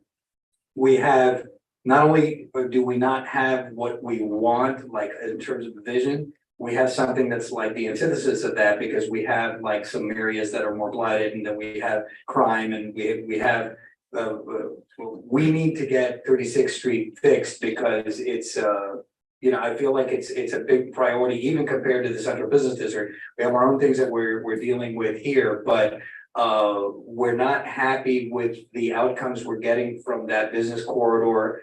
And so that's why I kind of prioritize that. I do want to, and I don't disagree with what you're saying, Councilman, but I do want to bring up two things that are projects on here that I think will spark, sometimes it's a domino effect. I was just on 8th Street at a restaurant, in Little Havana and recently, and it's like, my gosh, have you seen that? And it was Ball and Chain that started there, that restaurant that when they opened that bar there, I'm like, well, really, Ball and Chain, that bar. And if you go there now, and that's the domino effect. And I think that we have two big businesses that are coming, the Realtors Global Headquarters, and the other thing that's on this project, the other building, Chase, I forget what that project's called, the gentleman's name. Oliva. So there are things there, but I want to get back. Hey, before we go on, just on Yes. Northwest 36th Street, I know you want to do it as fast as possible, but let me tell you, the biggest change to the code on that the task force recommended is not as easy as doing an ordinance change. It requires a charter vote of the residents to approve. But just keep that in mind also, that this is going to take a while. It's done. All right, we agreed that we'll have a workshop with that. Let's do this. Tammy, you get the strategic plan, the old one to us all. If we find that we move, knife through butter through that workshop, then we might get started on the strategic plan, reviewing it and giving thought. What you would like to see, Councilman, is a consultant, hire a consultant to do that for us. I think what Heidi was saying is that there are certain things that will probably be happening that facilitate that. Mayor, I was swayed by what William and Tammy said, right? They kind of changed my mind. If the majority of the things in this report, I keep holding it up, is related to, and Heidi said as much, if it's related to zoning and what we've been talking about, getting a firm, then perhaps a representation of this is not what's needed in the workshop. Perhaps what we need to do is just move forward and start the process of looking for a land use and zoning firm. And maybe you don't need a workshop for that. Maybe that could be done as part of a meeting. I mean, that's why the whole reason I brought it up a second ago is that we haven't mentioned it. Look, this- That's exactly the process that we're in right now. I say we, but So just, Can't hear you. sorry, that I was just gonna say that's the process that Tammy and William are undergoing right now. They are looking for that planning consultant. And like I said, the planning consultant can do from A to Z, soup to nuts, everything from your visioning for all of your districts, for the specific district that you're concerned with, multiple districts, etc. Separately, or in addition to, if the council's direction, and I want to be really clear about this because I think that there was some confusion. The council gave us direction on the zoning code changes that were presented by the task force. We have that direction already. And I think to rehash it or, restate those things is not a necessary exercise. If your direction is we want to move forward with those revisions to the zoning code that do not require a charter amendment, because I do recognize what William is saying, that there are some that do in order to implement, and I forget which ones they are off the top of my head, but I do recall that there were some that would require, there were some that required a charter revision. But to the extent that there are others that do not, Heidi, bring back an ordinance we can do that. If you say, Heidi, we want to wait for the zoning or to have a planner in place who is going to assist with this project, and then we'll do something holistic and implement all of it once we have that planner's perspective, we can wait and do it then. Whatever you decide is fine. Okay, let's do this. Erica, you work on getting a workshop date. At Monday's meeting, we have a meeting on Monday. Let's put it on a agenda item for discussion as to whether we want a workshop. We don't need what the title of the workshop will be. I just don't want to keep going around in circles as to, okay? But we'll have a workshop date, and on Monday as an agenda item will be discussion as to whether We'll decide. a workshop is even needed, and if so, what it'll be. How's that? Good solution. Okay, all right, so let's go now to page. There's nothing else with the current projects and past and future projects, right? We'll go to additional suggestions from the mayor and council, and again, like I said, this is a workshop, it's a chance for us to discuss. We didn't touch on that. I know you wanted to touch on it, yeah. Oh, I'm sorry, we left off this whole future projects, this whole page, before page 4, William. Yeah, well, let me just, I know we touched on a lot of these, but future projects, new city hall and police facility, parking garage, tennis courts, pickleball courts, racquetball courts at the golf course, outdoor basketball courts, stormwater master plan, obtain additional grant funding to complete the citywide sidewalk connectivity project, Wi-Fi in open spaces, a recreation master plan, flood and erosion control, including roadway and drainage improvements for Esplanade and Melrose canals, completion of the Miami-Dade County Wellfield project, which is impacting several of the pump houses within Miami Springs, including the golf course. And number 11 is what we discussed, hire a third party to perform a 5 to 10 year strategic plan. Currently, the administration is working on, as you know, the parking study for the downtown area. Also directed Parks and Council directed Parks and Parkways Board to provide recommendations on changes to our tree code, which is ongoing.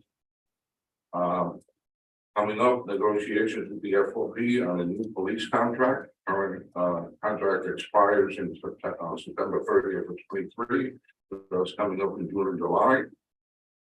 We keep monitoring the 2 projects that FDOT, the Northwest 36th Street Corridor project and the Iron Triangle project. And in your packet, we provided 2 sets of each. I did get an update from them that from FDOT, which I basically the Iron Triangle is coming up on what they call the beginning stage, which is going to involve input from all of us. We're all going to be invited to those meetings as well as residents to provide input. Iron Triangle is the one where they want to extend the 112 into the median of Northwest 36th Street over as far as is it Sheridan? And then that one is still alive. The other one that they told us that they are now rethinking is the Northwest 36th Street, that they wanted to do an overpass like they have on Northwest 25th Street, but they wanted to do it from the Palmetto to the June basically, and then go on to US 1. Yes, but that one, these are the projects that 2 years ago, right? It was right, is it right before the pandemic or right during the pandemic? I don't even remember. Approximately 2 years ago, FDOT came to us and said, you know, they were doing studies and they wanted to do that. And so they were all on the same page. The one with the Iron Triangle is, they call it the Iron Triangle. I'm not sure why, but it's where the June and 36th Street all meet. And that's to extend the 112 exit off ramp into the middle of, right, almost like in front of EB Hotel or a little bit further west. Right, and that's to alleviate traffic on 112, you know how that gets backed up. We had public meetings where we strongly, encouraged residents to go to these public meetings that FDOT held. I think 50 residents went, I don't know, to tell them this is not acceptable to us. We don't want that. I mean, can you imagine having flyover? I don't even know what you call it, overpass in that area of Northwest 36th Street. They said they would relook at it. They were still kind of, they wanted to do it. I mean, it was in the thing, but they held off a little bit. Now they just notified us. Because we've been asking, what's the status of that? What's the status of that? And they said they're going to into the PD&E phase, I believe they call it, where they'll go for public comment again. But this is already their project design phase. We really need to have the community, when they have these public meetings, go there and say, this isn't acceptable for us. You know, this is our living room. You can't do this to us. I know down south, there was something like 2 or 3 years ago with Florida City where FDOT was proposing something. And there was so much public outrage from residents in Florida City that they held off, they just canceled it altogether. There was some extension off ramp of the expressway. The other project is the they're both FDOT projects, then it's Northwest 36th Street corridor, which they call, what, they have a word for it, but it's to improve traffic flow, but it's really freight traffic, to improve freight traffic along Northwest 36th Street, which is again our Call it the multimodal corridor stuff. corridor study to increase traffic Freight flow, freight traffic from Palmetto Expressway. You remember up to all the way to I-95. Basically, yes, it's not even to connect with 112. Again, we encouraged our residents. I mean, we had numerous advertisements to our residents to attend these public meetings when they were having them. To tell FDOT that, you know, this is not acceptable to us. And what happened from there was FDOT, the local South Florida district director told us that they had decided to stop the study and hire new consultants and kind of relook at it again, like a first time view. So that's in the process right now. They haven't proposed anything. They're just, you know, decided that wasn't a good plan at that time. We're going to go with new consultants, which is really good news for us. That doesn't mean it's, like we said, it's not off the burner, right? But the Iron Triangle one, when they start doing, and William just checked right before this workshop to find out, and what did they tell you? They're going to start having the meetings next few months. So once they do, But there's no letters, the letter we would know. yes. And we asked residents when this was going on to send letters to FDOT, you know, voicing their concerns, because it's really important for them to hear from us. Mayor, You gotta think with FDOT, you know, they're looking like at the big picture, you know, they're not looking at the individual city, they're looking at how to transport traffic, how to get traffic to flow from one area of the county to the other. So, you know, they're doing their job. It's really important that we make sure it doesn't negatively impact our city. Yes, sir.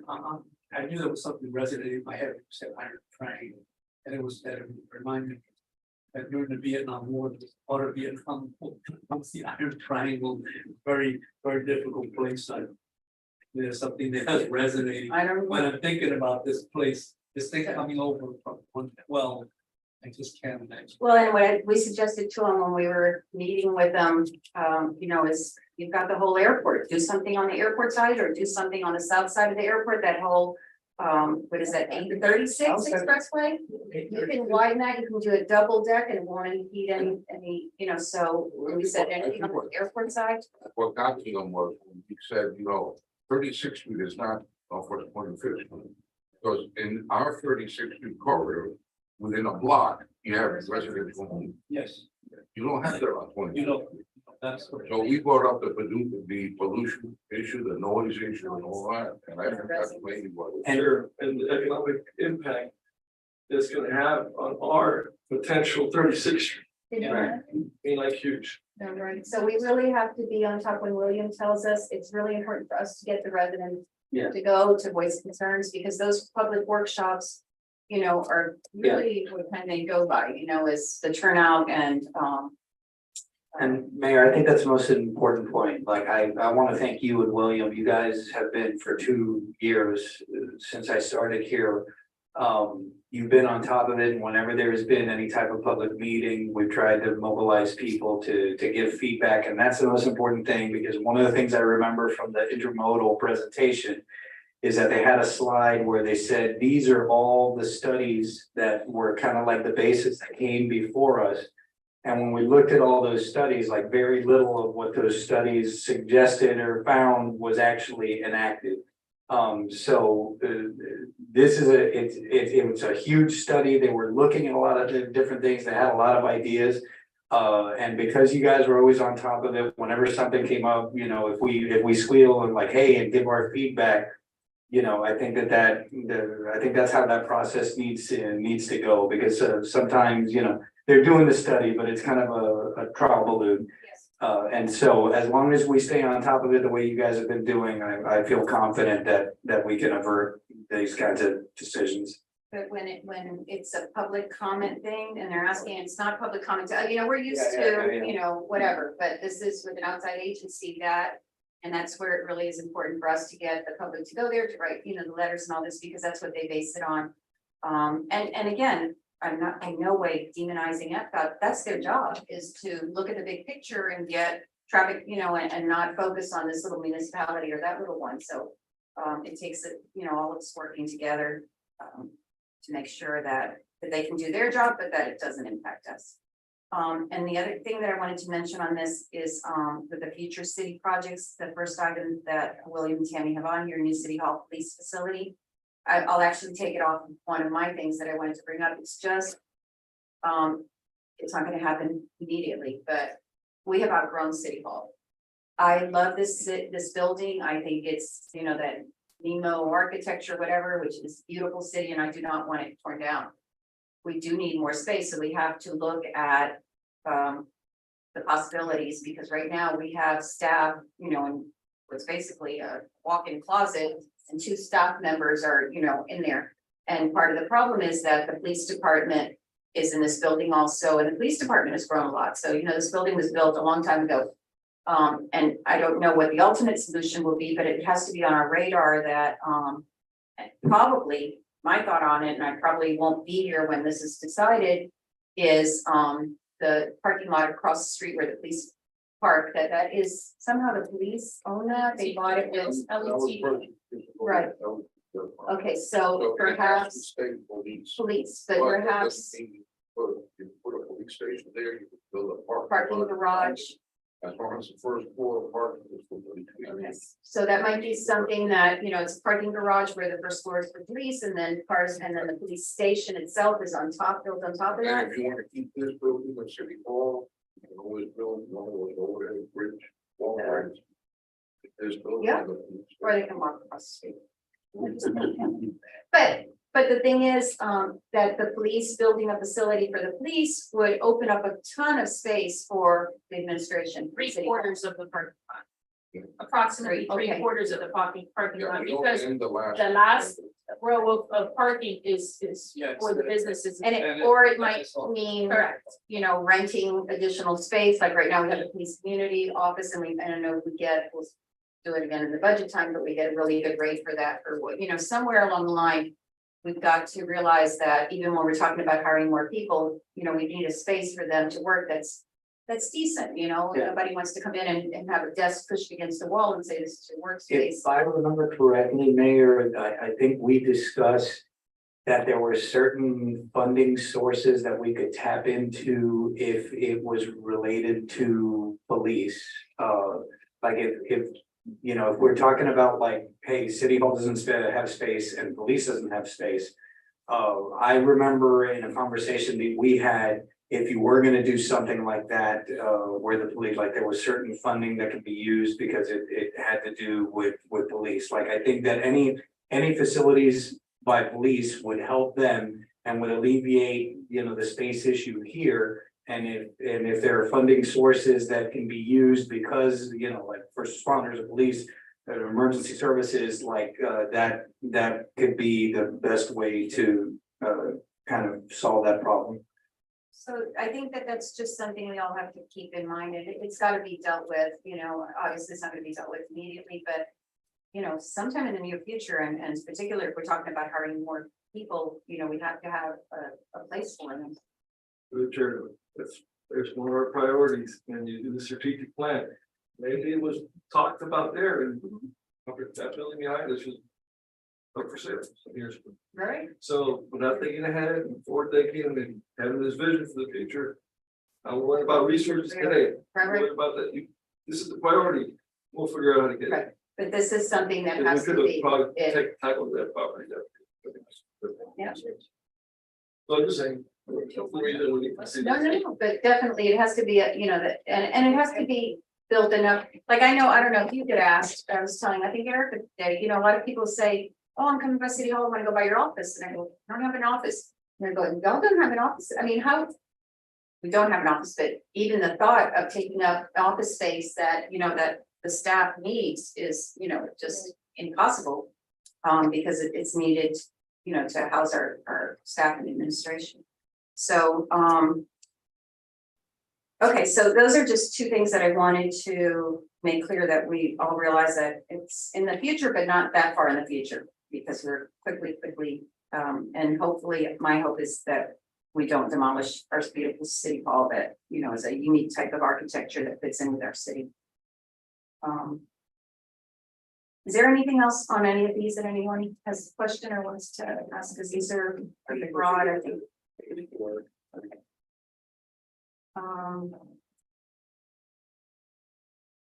All right, so, and these, on my part, I'm just going to throw out some stuff. It's not particularly for deep discussion or anything, but I think since it's a workshop again, it's thing. Overnight parking restrictions. I don't know in the parking study if that'll be addressed or not, but I think we have to, Yes, the overnight, okay, because. as no parking and the half hour parking, that'll all be discussed. And that'll be for here. We've also got to discuss overnight parking throughout the city, because as we're building, like even now with South World, Poinciana and stuff. You know, do we want to allow overnight parking in front of commercial buildings? Even if we don't own the commercial building on the swale area. And I don't think right now we're prepared for that, but these are important issues because I know some of the apartment buildings, you know, people cross the street and they park their cars, you know, wherever there happens to be, and they walk a block or two. And I have a feeling that this is going to increase. You know, should we not allow overnight parking? And it can be relatively easily done, I think, by just saying no parking between, you know, say 3 a.m. and 5 a.m. or something, you know, 2 a.m. and 5 a.m. hours that if you park your car there, you would have to get up in your sleep and go move the car. So it's unlikely that someone. As long as we have the employees to be able to monitor it. Well, and that's why we restrict it to a certain area, so that if there's a car parked there between the 2 hours, you know, of 2 a.m. and 4 a.m. or something, that's when they get a ticket, you know, but it discourages anyone from parking there because you would have to actually move your car from there. But I think that's something that, with the buildings that are going up, with the buildings that are sold, and with just, you know, the crowding that we're having and improving the parks and everything else, you know, we're limiting where people can park. So it's something that we have to, but we'll wait and see. I guess if we do that for the parking study, for this, that'll kind of, we can use that information too for the others. Okay, the city advisory boards, all I was gonna say with that is I just wanted to tell the council members, and I think I mentioned this last time, we have city advisory boards. They're set to meet a certain day. And if they can't meet that day, our city staff should not be trying to contact all of them and find a convenient, I mean, they do that for us already because we're the city council and we don't have other, but they can't be reaching out to all these members trying to say, well, could you meet on Thursday instead of Tuesday, and trying, it's either they can meet or they can't. That's the date before they're appointed to the board. They already know the date that this meeting is going to be.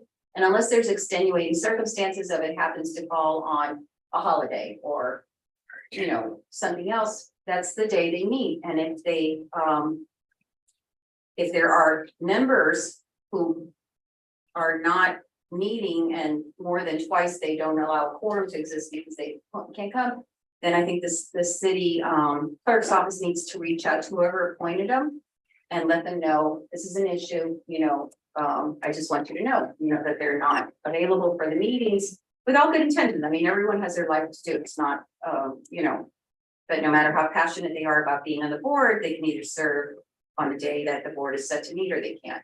So I'd like to. If I can just add to that, board that we really need some candidates in is going to be the pension board. We still have a little bit of the time because we meet quarterly. But with William leaving, we already have a vacancy in the board. There's only 5 members. We already have 1 vacancy that hasn't been replaced in almost a year now. Now with William leaving, that's gonna be 2 vacancies. So if we have 1 absent from that board, we have no quorum. So you know somebody. So please let For the whoever, retirement board, the link funds, the pension retirement. All we need is 1. but is that each of us have appointed someone or is? No, No, that's a general. The special, so the council, according to the rules of that board, the council has to appoint a resident from the city collectively. And then there's another member. Yeah, but that's appointed by the board itself, but there's one that has to be appointed. Send us the qualifications, the duties of whoever serves on that board to all of us and then put it on an agenda item for the next meeting of, we come up with a name and vote on someone for that board. So, and then the other thing is, I think the ecology board has 2 vacancies that haven't been filled. So please reach out to the council members, whoever we need to, I don't even know if it's me, I'm just saying this is my understanding, there's 2 vacancies and we need to fill those because then the boards can't, if the vacancies aren't filled, they can't function because, you know, they don't have a quorum. And, you know, I feel very strongly, if we have advisory boards, they should be meeting, they should be providing us with their recommendations. And it shouldn't be like I have heard from one board that you know, hadn't met for a while. It's like, well, I'm waiting for the city to tell me, and really the city is trying to find another day to accommodate the board members who can't come to when the meeting's assigned, and that shouldn't happen. Through the chair, Yes, ma'am. just want to clarify what exactly the rule, I understand what a pension is, but what pensions are we talking about exactly? Are we talking about these or? The general pension, the general. We have 2 boards, fiscal board and general employee. We meet on the same day quarterly, but on the general side, we're missing somebody. And what is it, what is their purpose? What is it that they execute on those types of meetings? They come together to bring forward. They listen to presentations from the people that are doing the investments, the pension administrator, the pension has their own attorneys. Pension board has their own attorney that oversees that. They approve warrants for payment, they approve the people that retire, get their contributions returned to them. People that enter the drop line, that's all approved by the board. That's a mandatory board. Oh, yes. So ideally someone with some Financial background. Yeah. Fantastic. And the, we already have one with a strong, well, obviously William, but somebody, right, Francisco, he's the CPA. We used to have Cheryl Bowen, but she was working at the bank, but after she left, she left the board and we have to have some. Correct. so let's have that on the agenda, hopefully we can have some names for the next meeting. Yes. To the chair, one last thing, Erica, do you think it'd be easy, I don't know if it's permissible, to maybe have the chair of each board, maybe they can collaborate with their group members on a date? And then relay that back to you, so you're not going back and forth, or is that a sunshine issue? They're set on a date to meet. And every year when we appoint a chair, we always ask them if this date works or if they want to meet quarterly, Sorry, I was monthly. thinking about workshops, I'm doing 100 workshops. No, to me, if you look, it says the board meets on the third Yeah. Wednesday of every month or every other month, you know, whatever it is, and then that's it. You know, okay, the marketing of the city was that doesn't have to be, because I think we've discussed that. The MIA collaboration, I would just like to, just throw it out there for our council members that something that we should think about is collaborating with Miami International Airport. With when we're talking about a business plan, you know, promoting business in this area, doing something. I mean, we've got this huge Miami International Airport there. And I don't know the answer, I'm just throwing it out there, but they do a lot of business. And think we need to think about that when we're thinking about our strategic plan is utilize them to help us do business here, you know, so I'll just leave it at that. We can market the city. Market the city display. for us, but for us also as they, well. they have to have people that they're doing business with that perhaps looking at Miami Springs as their headquarters, as their location, as whatever, you know, would be ideal. I don't think they think of us at all. And,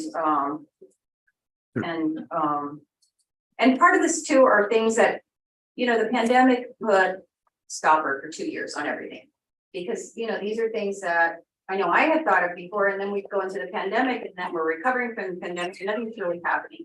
So, you know, we're kind of starting fresh right now with everything is pretty much back to normal and even better in a lot of ways than it was, you know? So, You might get a recommendation from one of the candidates for manager. To collaborate with Miami International. oh, okay. And Yeah, no, absolutely. But, you know, that's something that we haven't tapped into and we need to. We complain about the hotels servicing them and then we're not, you know, looking at the opportunities at using the airports. And then with the bed tax, I just wanted to, I think, did I already give these out? Sure. This is the latest email. William and I met with, Commissioner Cabrera a few weeks ago, maybe 2 or 3 weeks ago, to update him on after he had told us that he wasn't going to support the Miami Springs annexation. William and I met with him and to discuss the bed tax issue. He was unaware of it. We gave him the information. That's the email that I sent him afterwards. He had asked for the actual, you can see attached in there, what we paid in bed tax, or what's collected from our city in bed taxes for the last fiscal year. And as of this fiscal year, I think it's on the email, we're at about 3.5 million already that they've collected.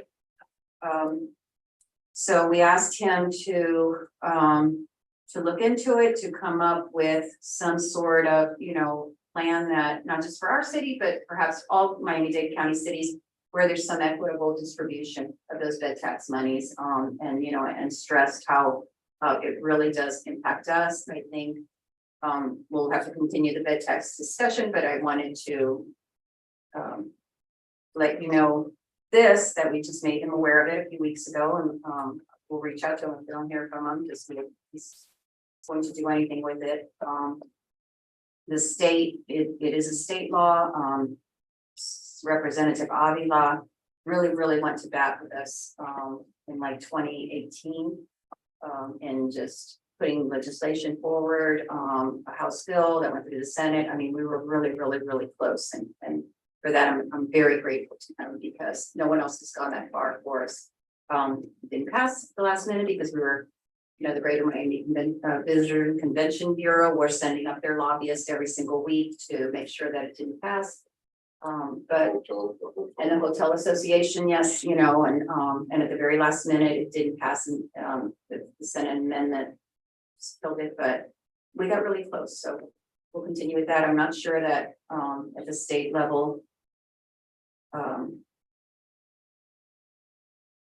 we have to go through all courses, and I'm asking you also as council people to think about it. I know you all are already, and you know, and do we need to promote this. I have been this past year, I signed up for the League of Cities committee, one of the committee.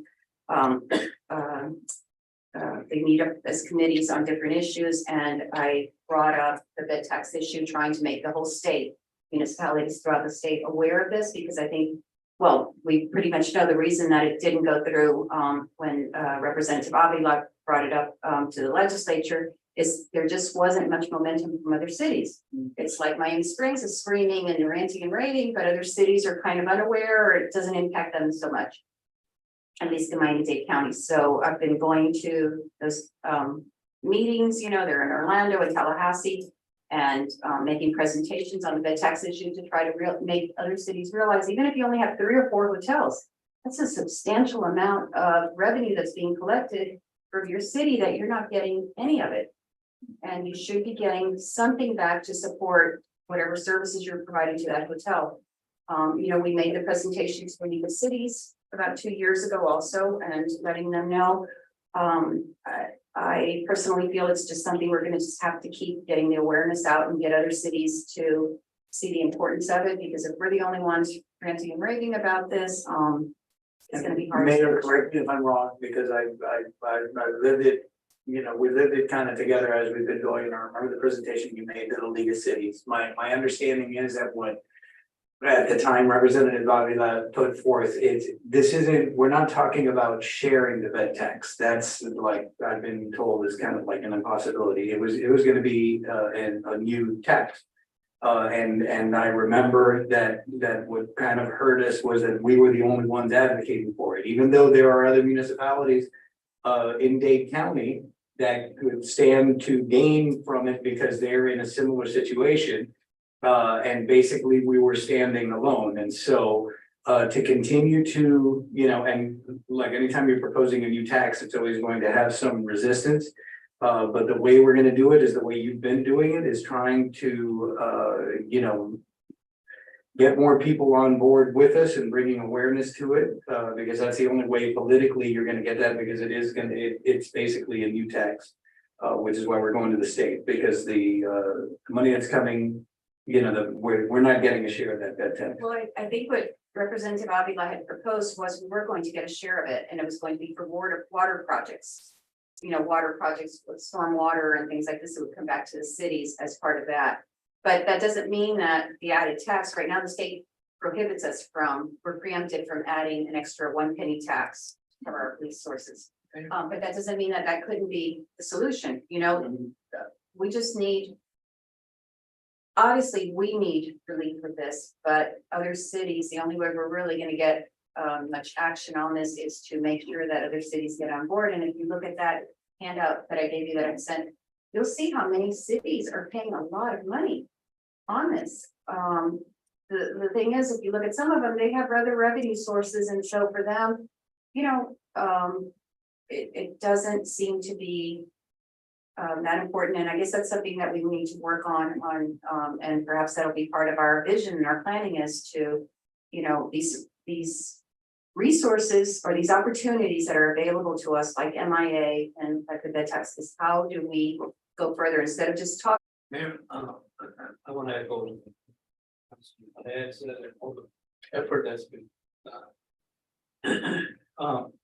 spent on this issue. When we talked about it last week, I was almost feeling like I was meeting and here the meeting, but I think you said something very important. But issues like this, I always see like it has to be a multi-pronged approach. And I think that kind of flipping the situation a little bit, turning it into a positive cooperation, community relations kind of issue, might be a way to flip this a little bit. I think you're on point with MIA. There's a great opportunity there. There's a great opportunity here on 36, you know, these hotels as well. You know, our problem is that it's using up our police resources. And we need to figure out a way to get our fair share to do that. But maybe this is something that the commissioner could really do. Is to articulate it in such a way as to say, look, one of my communities is affected this way. And I want to, without breaking the bank, you know, but it's having an impact on my community. And hopefully to get a conversation going that's not just conversation. Makes sense. No, I agree, and I think That's very, it might change things a little bit. Obviously, if other city begin to talk about it as well, that would be helpful. And I think that that's how, that, and like I said, Commissioner Cabrera wasn't aware of it, the issue, and, Right. you know, we asked him to please look at it and see if there's opportunities for him to bring up some change that would impact, you know, that would benefit all the cities, exactly. Circle back with him at some point, a little bit then. And yes, Through the chair, yes, I was wondering, I don't know if this is okay, or I don't know what you guys may think about this, kind of like a lead stopper to the issue, maybe a temporary thing for our Northwest 36th Street ordinance. Perhaps not really going too much into the charter for right now until we meet for the workshop for the land and zoning use. But maybe we can do a change, an immediate change to the ordinance for 36th Street in respects to permitted uses. Because I think our issue is there, the hotels. For the most part. As far as crime, as far as where our cops are going, I think that's the bulk of the problem. And those businesses, the hotels are the ones that are benefiting from our bed tax. So not my proposal, my idea is to perhaps, yes, you have hotels there now, they can stay, but maybe we can remove the aspect of a permissible use of a hotel. Now, I do want hotels on 36th Street, so what's there will stay. And then let's say somebody buys an existing hotel that's dilapidated, they want to do a new hotel, let that be already what it is. I don't know if we can change the percentage of hotels that we want there. But I think if that's our main concern and deficit when it comes to money and crime, I think, Roger, you can help me out here if you wish. But if we can do an immediate change to that ordinance where we can alleviate. I think we need to give that some thought, because first of all, there's not that many more properties where hotels can go up. Yeah. You know, but the other thing too is I just want to throw it out there is, and I wasn't on the council then, but my understanding is 2000, William, you might know, what was it, 2011 or before that? The city council voted to, and this is where, again, you know, it's like vision and ideas, the strategic plan was to attract hotels to the Northwest 36th Street corridor and the Abraham Track, and that's why we got all these new hotels growing there. When was that? That I know there was a city council, I wasn't on the council, but where they voted or whatever to make that a priority of bringing, you know, that it seemed like a good fit, and it does seem like a good fit, you know, hotels so we have to, you know what I'm saying, this is like, now this would be an about turn, no, now we don't want hotels there anymore. I think they're a good fit, Councilwoman. It's, the problem is not the hotels, it's that we're providing the security for them and not getting reimbursed. Well, You know, the because ones every time I that, don't think that's the problem. I think that we, for a long time in the city of Miami Springs, the people didn't want density. We don't increase the density, don't increase the density, don't increase the density.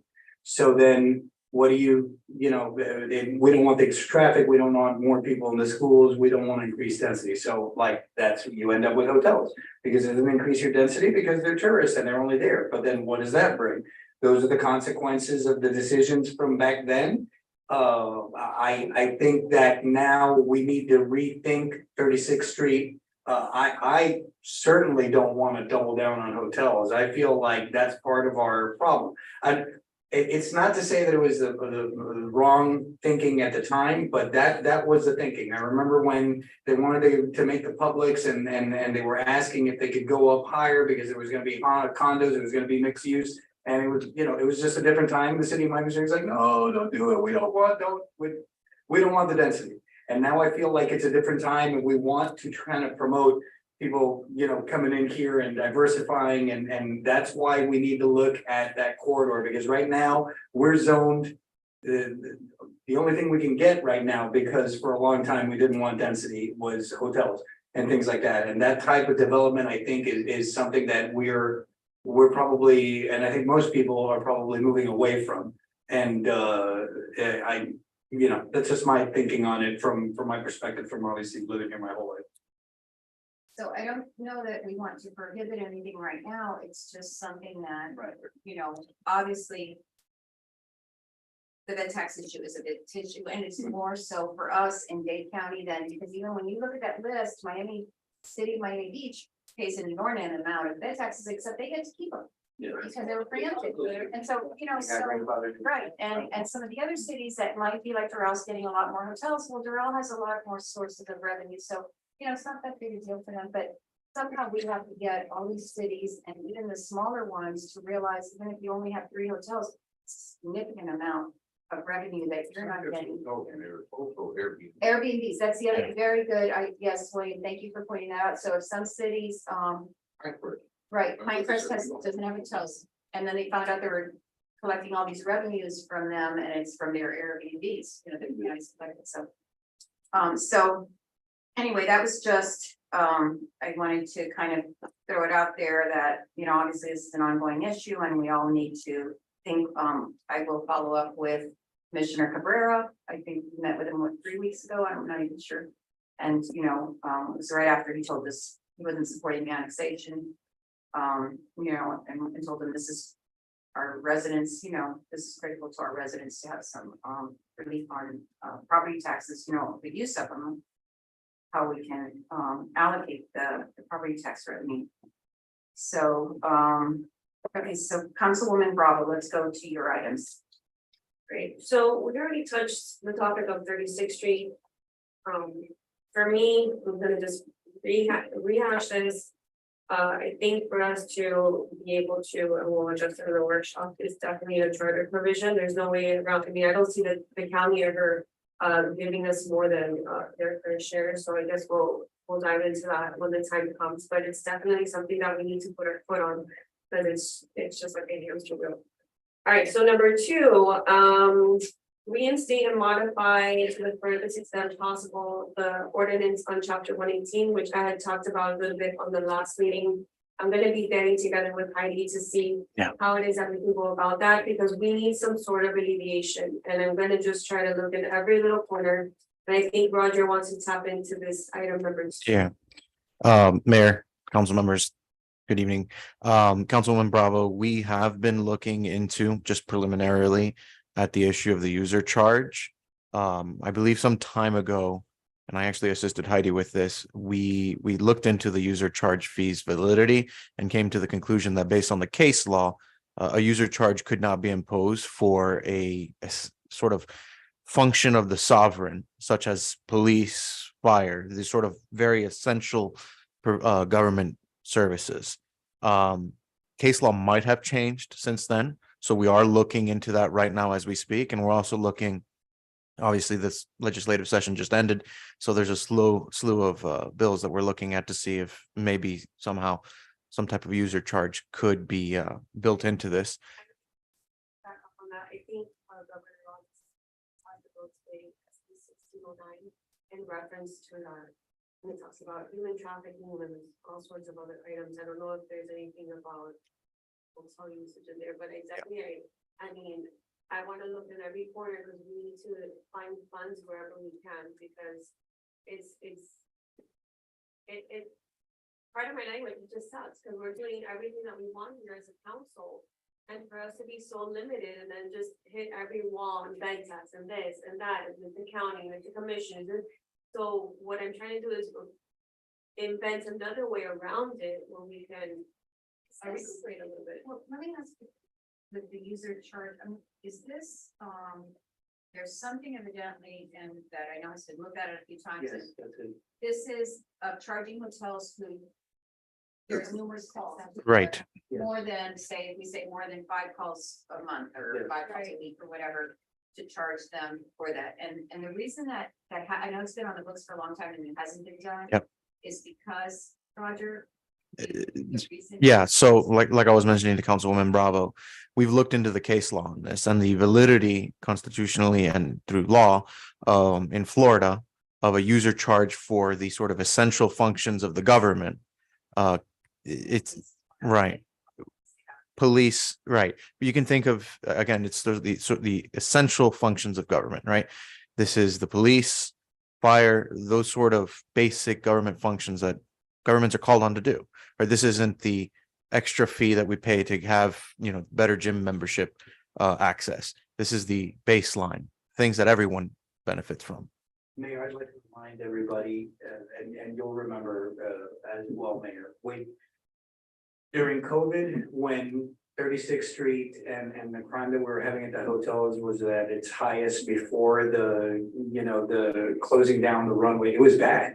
I lived there, right? So like it was really bad. And we had residents that came citing this ordinance and just like demanding that we do it. And this was a lengthy conversation, and we looked into this very, very deeply, and it's what promoted the nuisance abatement board, which was a better way to try to enforce things. But I remember distinctly residents bringing it up again and again, and us talking, talking to our city attorney and exploring it. In my eyes, I remember that we exhausted a conversation about that particular ordinance because people kept citing it to us, and why can't you just do this? And we kept saying it's not, because it's not important. We have to find other ways. We could look at it again. But I was under the impression, and when we talked about it last meeting, I feel like it was reiterated again by Heidi. I was under the impression that this was just not feasible, and I think we found out after the meeting that we never enforced it because it hasn't been feasible. So, It's come up every few right, years. as it to keeps why coming up. We're not, but Right. I guess Yeah. every few years is, we're not doing it Yeah. now because this case law still doesn't. Well, that's exactly correct. Something with that, because it's kind of related, and again, I apologize, but it's workshop, so it's a chance for us to talk about once again. Is one of the things with the bed tax that we had talked about with the county in the past is not having our police respond to the hotels, having police have to respond, but having something with the county where the county sends MDPD police to, or the airport police respond to the issues at the hotels. And that way our police aren't responding, but in speaking with Chief Guzman, he says that's impractical because the police have to respond as fast as they can. So if there's something there, they're going to be called anyway, and they're gonna have to do the investigation. And so it's gonna be like a duplicity of, duplicating that, yes, the MIA police are there or the MDPD or police are there. And then our police have to respond, and that still may be a way to do it. And that's one of the things we talked about Commissioner Cabrera about, that perhaps there is a way to delineate that And Mayor, the last meeting in your absence, we had this conversation, and if I remember how it ended, we literally had this same conversation. We said, look, there's a political way that we can try to attack this, right, with the bed tax and trying to get other municipalities on board. And that we need to work on that. We talked about, look, that ordinance hasn't been enforceable, but like, let's continue to see what we can do in terms of by way of ordinance and what we're allowed to do when not being preempted by the state. And we talked about, we just can fund more officers, right? Because we did have the conversation of like, okay, these hotels is not a bunch of freeloaders. We get a bunch of tax revenue from them. They pay taxes, right? So now are they taking up 40% as a drain? Okay, then do we need to fund more officers? But I think we need to do all of these things at the same time. We need to talk about funding more officers.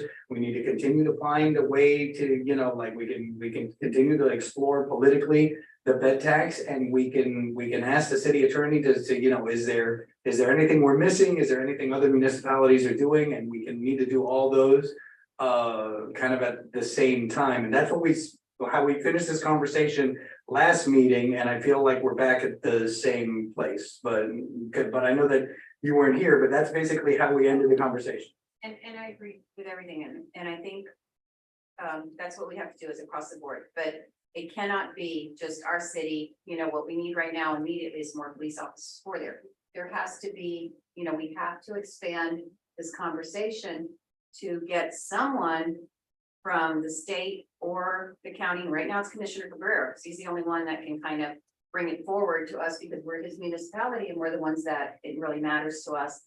And like I said, Senator Avila did it and went really, really far for us a few years ago. I'm not sure that he's, there's only so many bills that they'll do, and I've spoken with them.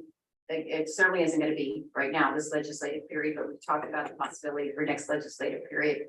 But it can't just be we're funding more police officers, putting a Band-Aid on it. I mean, at the cost of our residents not getting services. But let's move on.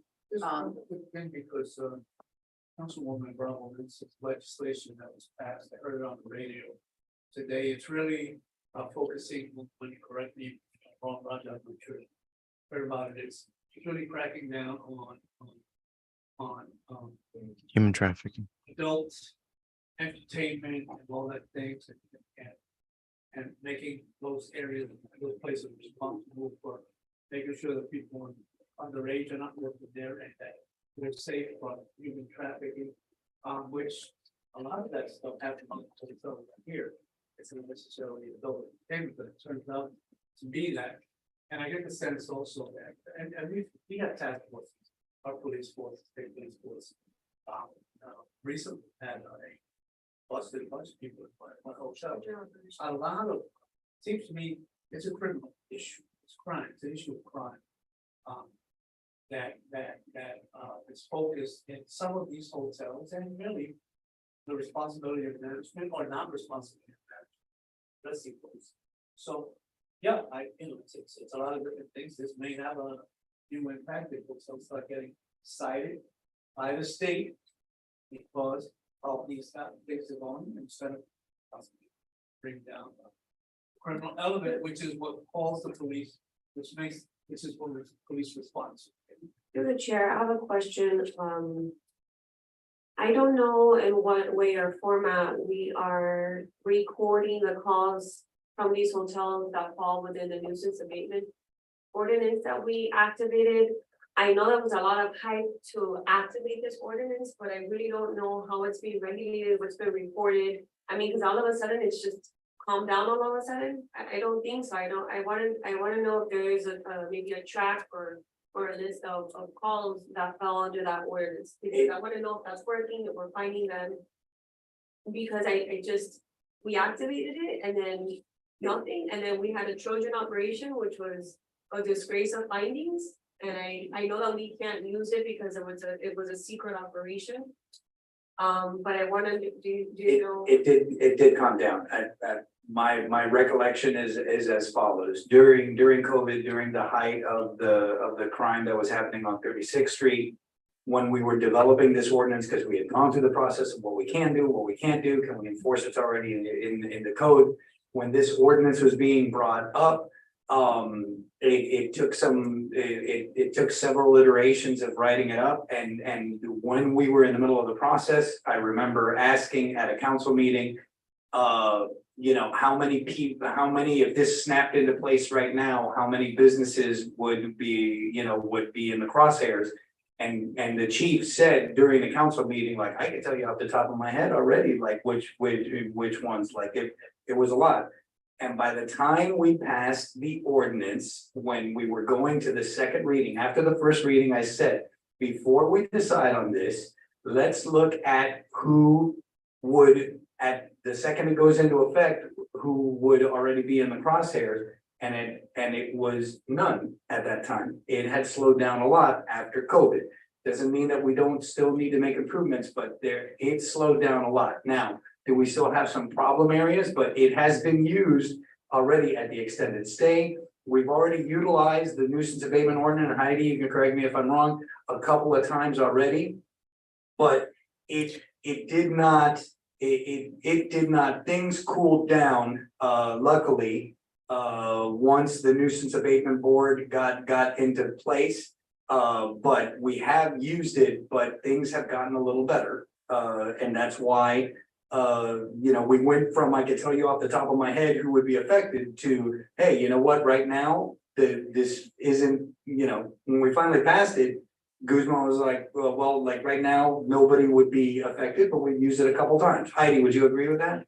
So Heidi actually just Okay, well, I think she would say yes, because that's how I remember it. Yes, and I think it has, and we can ask for a report. Let's get a report. I think that makes sense for us to get an update as to, say, for this past year, fiscal year, whatever, past 6 months, what's happened with that, because we're gonna have to have toolkit of, this bed tax issue, and the whole thing, we keep saying the bed tax, but really the reality is just a way to alleviate our police officers so they can do the other things, and that, we don't just keep adding more police officers to help the hotels, not to help, to address the issues of the hotels. We need to help the hotels. They're part of our, and I want to say that they're very valued business partners of our city. every single hotel, whether it's high-end or not, is a valued business partner of our city. And needs to be treated as such, but, it cannot be a constant drain on our police services. To the chair. William, at the top of your head, my numbers guy, would you say that the hotels in combination with all of the issues, let's say your top three worst hotels, do you think that they cover the police budget in its entirety? I did something for, Councilman Vasquez, who wants to know, in total, how much would a hotel pay city, a year? And when I did that about a year and a half ago, or another, something else I was working on. It was like, so 1.7 to 1.8 million dollars in city tax that we get from all the hotels, there's only one hotel here in the city. And I was telling you, I asked me, if we take 40% for the police's time, and the chief capital would be about $2 million a year that it costs them. So, they're not meeting that, plus, remember the total they pay in city taxes is like this for police services for everything. So, no, we're not getting. It's a complete deficit. But I mean, I think it's unrealistic to equate 40% of our calls go to the hotels that's equivalent to 40% of the police budget, right? Like, I think that's a bit of a stretch to think of it that way. Well, we did, it's not 40% of the police force, but the chief is saying 40% of their time is spent at each hotel. Right, because as he mentioned the other day that he was talking about it, so when you send 2 or 3 officers to a hotel, they have to, by the time they write their reports, they transport the prisoners and all that. Then you could lose 3 or 4 officers on that one call. It could be for whole. Right. But it's 40% of the time they spend on responding to calls. We just still 40% of what the total salary budget is for the police, including overtime doing a year. Right. Okay, we take 40% of the time, 40% of the salary, $40. So we're here debating whether, there was, the activity has come down, but then we have the police department claiming that it's taking 40% of their time. I'm just finding a little bit. It's, I think there was, during the pandemic, a lot of the hotels were not functioning like they were. There were issues that were going on of, other issues, but, 20 fiscal year, what would that be? Fiscal year, 2020, well, even, I'm thinking because of fiscal year and the pandemic. Okay, so fiscal year 19, 20 and 2021 were kind of, there was a slowdown and anomalies and, what was happening. There was still a lot of police response, but if you go back to the year before the pandemic, we did, and probably we need to ask the police to do that again, the past few months of how many calls were going to the hotels of their calls and how many, and it was just amazing. I know I rode with the police one night during the midnight shift, just, when I was first in the council to get an idea of what they do, and half of the calls they made were to hotels. Councilman Petrolanda did the same thing, and it was, that's just, so it really what it does is it concentrates them on that little border instead of being able to patrol the rest of the city. But If I can add to that, Mayor. yes, The chief has said to me, in conversations is that, we talk about 40% of this time, it's not, it has days, right? So, yes, but, I think it was my first meeting back to council. And at the end of April, all the police officers on that shift were at the hotels. We're at one hotel for one situation. In other words, if you got a call for a domestic violence or there's some other issue in the city, he didn't have officers to send out there. And that's what worries me is that, and when you look at the bulk of calls that require police presence, there's an inordinate amount of time that goes to the hotel. That's and if we're talking about budget and budgeting another person, I want to budget someone if it's because the city needs another officer, that's fine, but not because we need it because the hotel is just so bad. When there's other positions that we would like to fill, out of the city and grading positions and stuff. Yeah, I found the report that we were talking about, with the police calls that we did for the Fed tax. As an example, in 2016, we had a total of 906 calls. In 2020, it went up to 3,094. That was 242% in 2020. That's a COVID. The year 2019, we had 984 calls. There was another bad year, 2018, we actually had 1,890 calls that year. The year before that, 1,400, and then 2016, 900. We weren't talking about 20-something facilities. I'd be interested to hear the update of that for the last I couple. think if of we were years. hearing that for a public school or something, you know, that the police are, you know, so let's go ahead and. Mayor, can you direct staff to update that, do you think? Like, it sounds like the last number you have is 2020. Yes, yes. I'd let's love go to ahead and see get an update. 21 and 22. We need to have that also, and we'll give it to Commissioner Guerrero. And the nuisance abatement also, William, you know, where we are, like, you wanna go back 6 months, this past year? Can I ask for one request, because it's very similar, and I'm sorry if it's a little bit off topic. There on our city website, there's a place, when I was running, where there was, a count of how much cut through traffic there was at the circle. I don't know how that was determined, but it said like how many cars go through, during rush hour in the morning, cutting through. And that was before the adjustments that were made, the traffic calming adjustments that were made by the county at the circle. And I think it would be very interesting for us to reassess now after that, how traffic, cut through traffic has been affected. Because I remember when they were gonna make the circle, it's somewhere on the website, there was I don't know if that can be done with the plate scanners, but That's what I'm gonna ask the chief when he gets back from vacation, because it's probably the license plate reader that's on the incoming bridge. so there were numbers But posted, don't, does that go down? Still have a lot. right, But you I have a mean, lot more cut through now than you did before. yeah, I just would be interested to see, because I remember that there were numbers posted on the website before the changes were made. And then the changes were made, and I'd be interested to hear whether it worked or not, and where we're at. And the circle, the modifications to the circle, let me just clarify, was traffic calming, but it was also to, the circle was not in compliance with state statutes for what a circle would, you know, what was required for that kind of, you know, those things are in so that when you're driving from one city to another or whatever, it's not like all of a sudden, you know, very different road changes. That it's pretty consistent, it's the roads, the conditions where stop signs are and stuff. And like that. may I clarify that, or reiterate, because it's come up, like, that was a county project that we didn't have any control over that. As a No, matter but of fact, I think it's. they much weren't even better. gonna, we had to coerce them to come in and tell us what they were gonna do.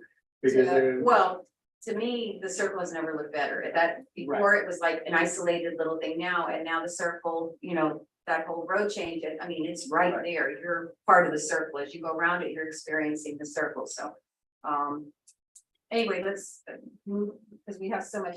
Councilwoman Bravo, you have. Okay, so Right. I'm gonna just, for the record, I'm gonna take off number 5, because we already went over this. All right, so number 3 is, I would like to request grants and other sources of funding for 2 Glenn H. Curtis monuments. My idea here is to have a monument in location 1. I provided some images, you can go, you know, at your own time and take a look at them. There's an open area in the green, at the Curtis Parkway area where we just did the monument for the air flight that passed away, and we did all the royal police that's there now.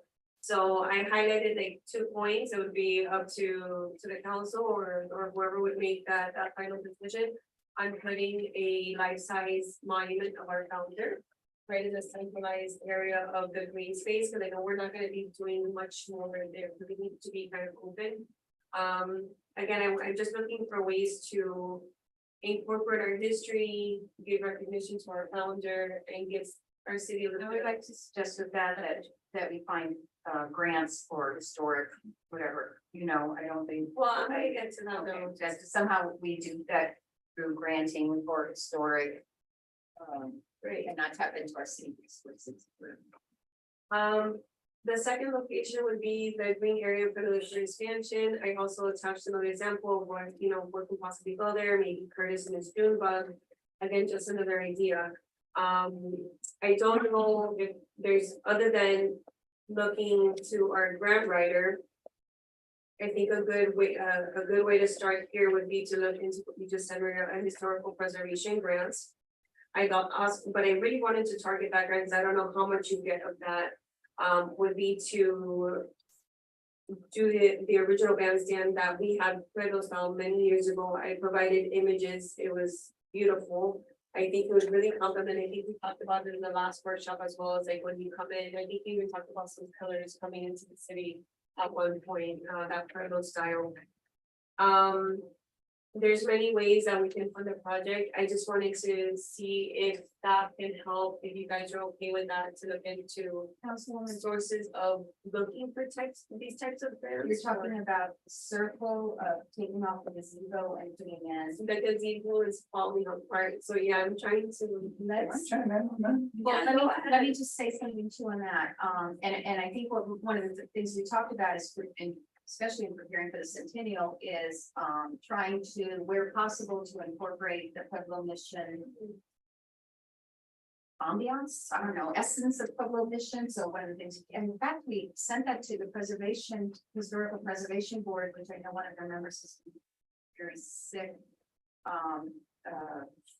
But to give us signs for Let me signs. check.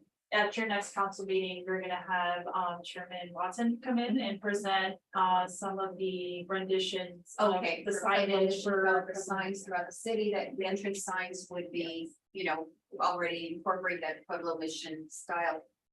But the circle,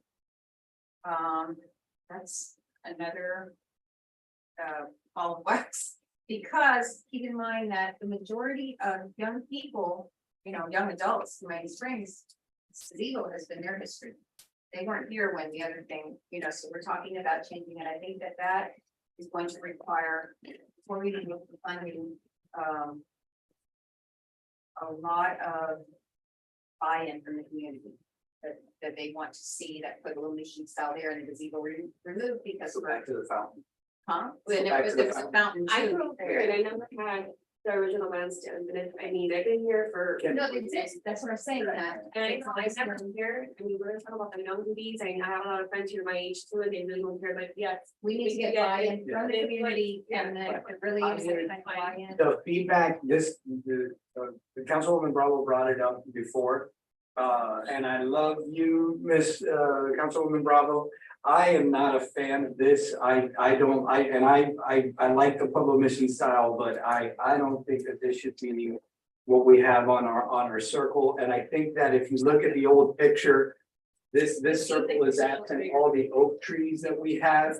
I think that I like the oak trees and the way the circle looks. And I just, I get that, but I don't. Just my opinion, right? That doesn't mean that I'm right. This is one that I think, I don't mind it. I don't mind it. I like it. I think it's, yeah. And I'm not saying, obviously, but there would have to be a lot of buy-in from the community to go from the gazebo. And if the gazebo needs to be, eventually, I don't know what the condition is right now, but if it needs to be refurbished or remodeled, that would be a good time to consider that, do we want to stay with gazebo? Or do we want it to go, but for the majority of people in Miami Springs, that's not the history of Miami Springs. What they associate with Miami Springs is, the gazebo that you come in and. But I think that's what the second gazebo that we tried, because before that was a fountain, it was that, and then it was a gazebo. I think these sound like wish lists on this. Yeah, I just, for the record, I'm okay with the circle the way we have it with the gazebo and. So maybe we can, when I negotiate, maybe we can put a bench with Curtis sitting on it somewhere on the circle. So I know that, and I'm glad you brought it up, Mayor, because I was gonna bring it up. The signage that we talked about doing, I know they talked about putting QR codes and you could put signs where people could go and look up the history of the things that were there. I mean, I think that's the way we want to go. We're trying to promote pedestrian traffic in the central business district. I think that kind of stuff where like people, where was I in Sarasota? I forget the name of there's a little, there's a key there and they have a big circle and, they have like Ringling Brothers things. You can do the QR codes and see the history and, St. Armand Circle, I think it's called.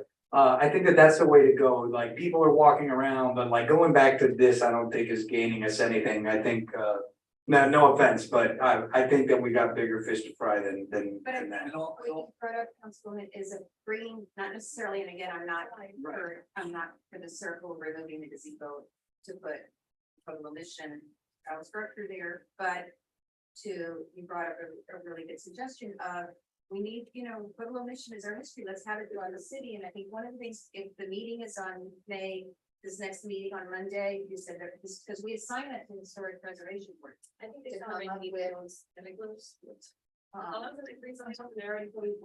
no, that they've come up with, recommendations at one of the meetings a few months ago. I don't remember, do you remember when you brought this, you kind of discussed this? Okay, we passed it to the Historical Preservation Board because you brought that up.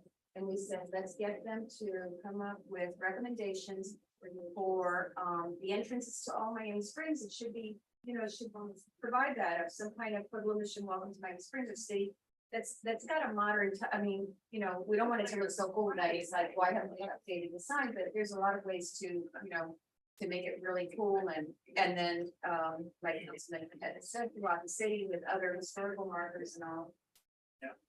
Mayor. Yes. I mean, I get what you're saying, Councilwoman, problem. You're That's the history. worst picture, that's the worst rendition. That's probably many years afterwards, it's pretty deteriorated, but I get the mission, mission aspect of it, and there says something more, more 21st century, but still has. But throughout the city, not just like. Yeah, go around the city, wherever. Keep seeing I those just think places. that, I get where you're coming from, and I agree with you, just think that's, I picture this like. No, that picture. I'm with, oh, it's no, but anyway, but yes, and also the Centennial Commission is also looking at other things that, including, some of the statues and others, so. And I'm definitely going to go to the next meeting. Councilwoman? No, that's it. We talked about the basketball courts. The volleyball, I think they're all in agreement with that, as many opportunities for, more, recreational outlets and throughout the city, that's not just necessarily, we can have two outdoor basketball courts, in two different areas, that sounds great, but, I know, those things, volleyball courts, it's kind of what young people find attractive to, there's that age group where you're a teenager and you want to hang out with your friends, so there's, but if you have outdoor basketball courts or outdoor volleyball courts, you might start hanging out there, just, even if you're not playing, it's like, you're, right. I'm with, Fort Benning. Yes, Example is mentioned here in the future city projects, but that might be aiming high, but you know what? Nothing's impossible.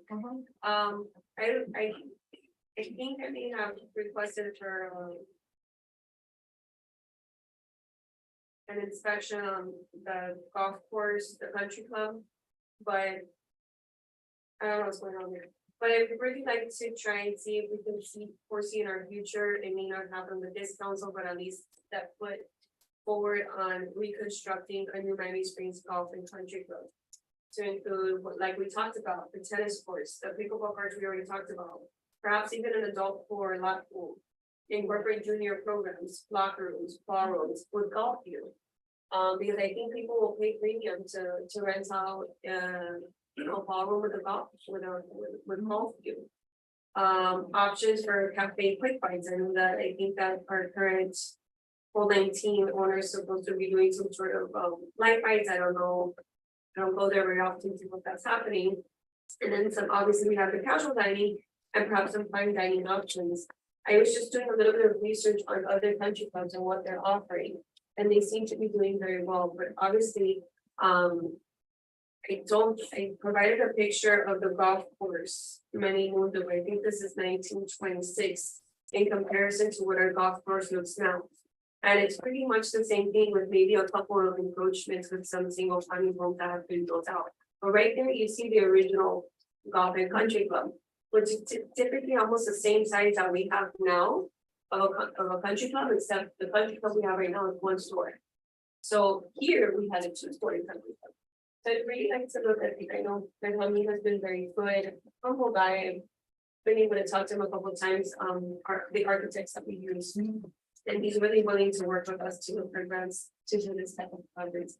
I know that this is a future. No, and I think that that's a really good, and in fact, it's something that, I think I'm glad you brought it up because country club itself, well, that moving the tennis courts and all that, we've been discussing that for a long time because, it's a perfect fit and it would help the food concessionaire there, by having people playing tennis and pickleball and all this, that, more of them would hang out there, so it helps the food, the type of food that they have, that's the contract that they do, have a contract with them and it's up to run the place.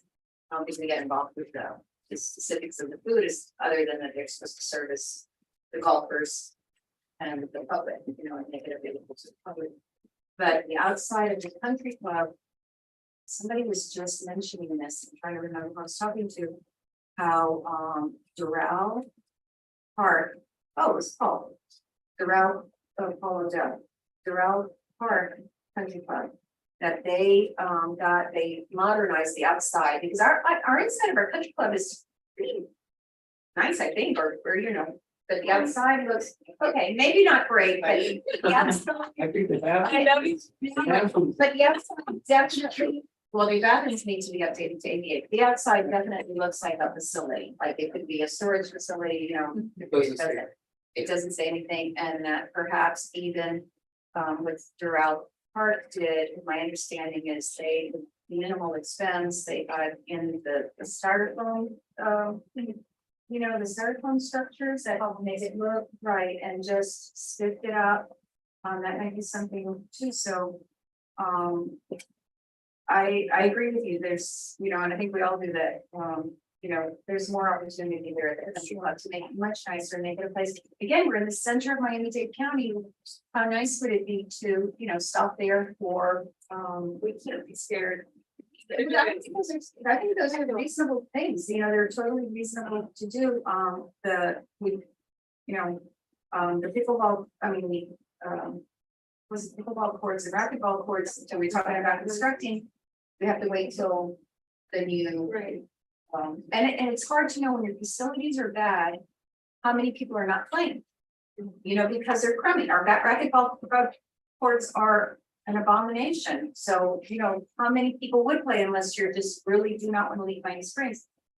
When we offer the opportunities, like for the senior center, I think is a perfect example.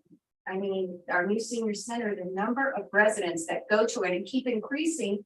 And, we could have said before, we only have 80 residents that go to the senior center, and, now we have so many more because they're not gonna start unless they really have, unless you improve the amenities, that's when people, utilize them. So, okay, so that's definitely something that, of moving those things there, I think that's been discussed a lot, and I think that that's the ultimate goal, because it would help the country club be more whole. The outside, I don't know that we can. The exterior, the outside. Perhaps, wonder how much that would cost to at least spin up the outside with more than.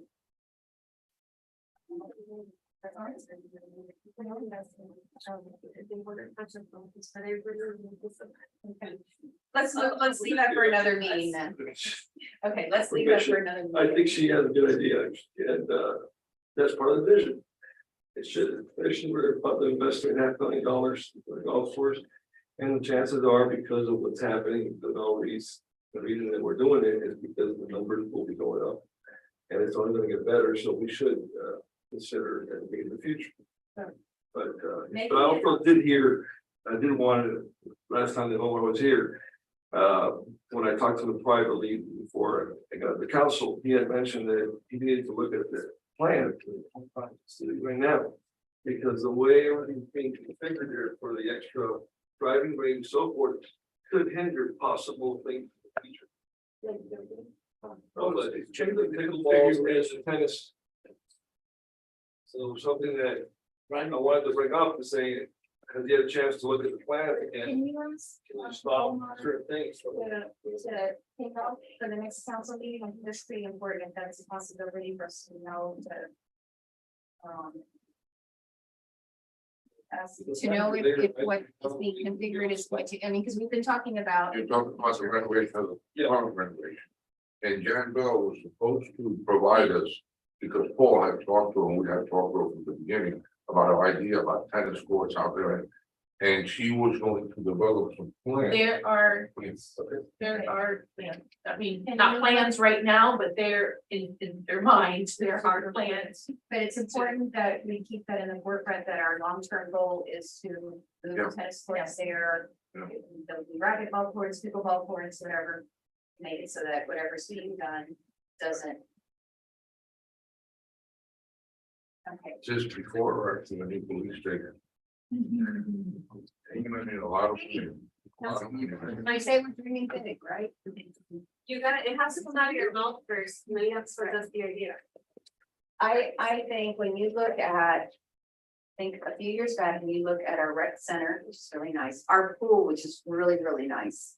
And our senior center, you know, like, it's even in a short amount of time, the city has 3 amazing new facilities that were all there before. But, you know, we dramatically improved them, and that, you know, we have to credit past councils who started that process, who did it, who had the vision, you know, and to do that, so, yep. Okay, so, are you done with that? Okay, Councilman Vasquez. Okay, my points have already been discussed, but what I'd like to say is on that, and I would ask you. Here is that, and I support, Councilman Santin's bringing this to the council about strategic plan and planning is that, as you've done in other occasions, you've asked us to individually kind of take charge of something and bring it back to council. I would recommend that the Councilman Santin, working with staff, kind of head up that strategic planning conversation process for the next time that we meet. If it's amenable to him, because he's brought it up, and this is a way to, now with all the conversations that we've had, Yeah, I think that's a whenever it good- is that we have that conversation, it needs to be, you know, planned and presented, and I think it's a great opportunity. For the council. Actually, I've actually talked to this company called Clear Point Strategy that helps. They've looked at the stuff that we've already had. It's not, you know, exactly where you want to be, but at least there's some guidance there. And same thing, they're kind of consulting the companies that us to help with what we have and help you get started. That it's trying to get to like I gotta talk to everybody else, I guess, to make sure we will have a demonstration via Zoom. But they do the city of Fort Lauderdale and a couple other big cities. Just do a little presentation of how they can help us go forward. Okay, very great. Yeah, no, I think, and I know Councilwoman Bravo, you're heading off the tree ordinances and tree canopies and all this for the city, so. You're great. Yeah, no, thank you, Councilman. That's a great idea. Councilman Santin's going to take it on. Kind of get it started. Okay, develop the that's part of that, or is there anything else? Okay, I guess with is there anything that we, Number 5, public comment comments. It was one public comment.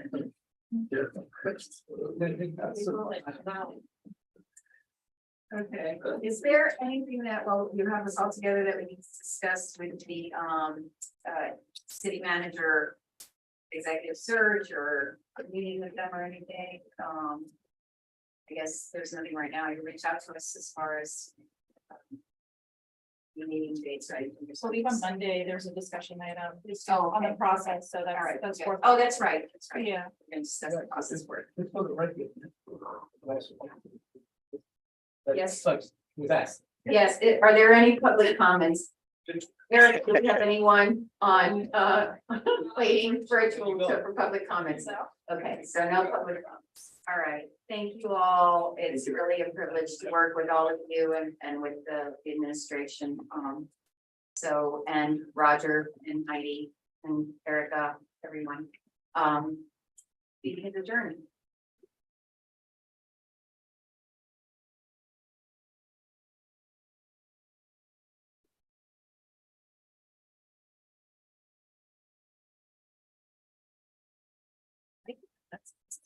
More. Thank you. You like it? Survive. Oh, sorry, I have to sort of stuff my nose. I need to. This one is all in the stuff I have.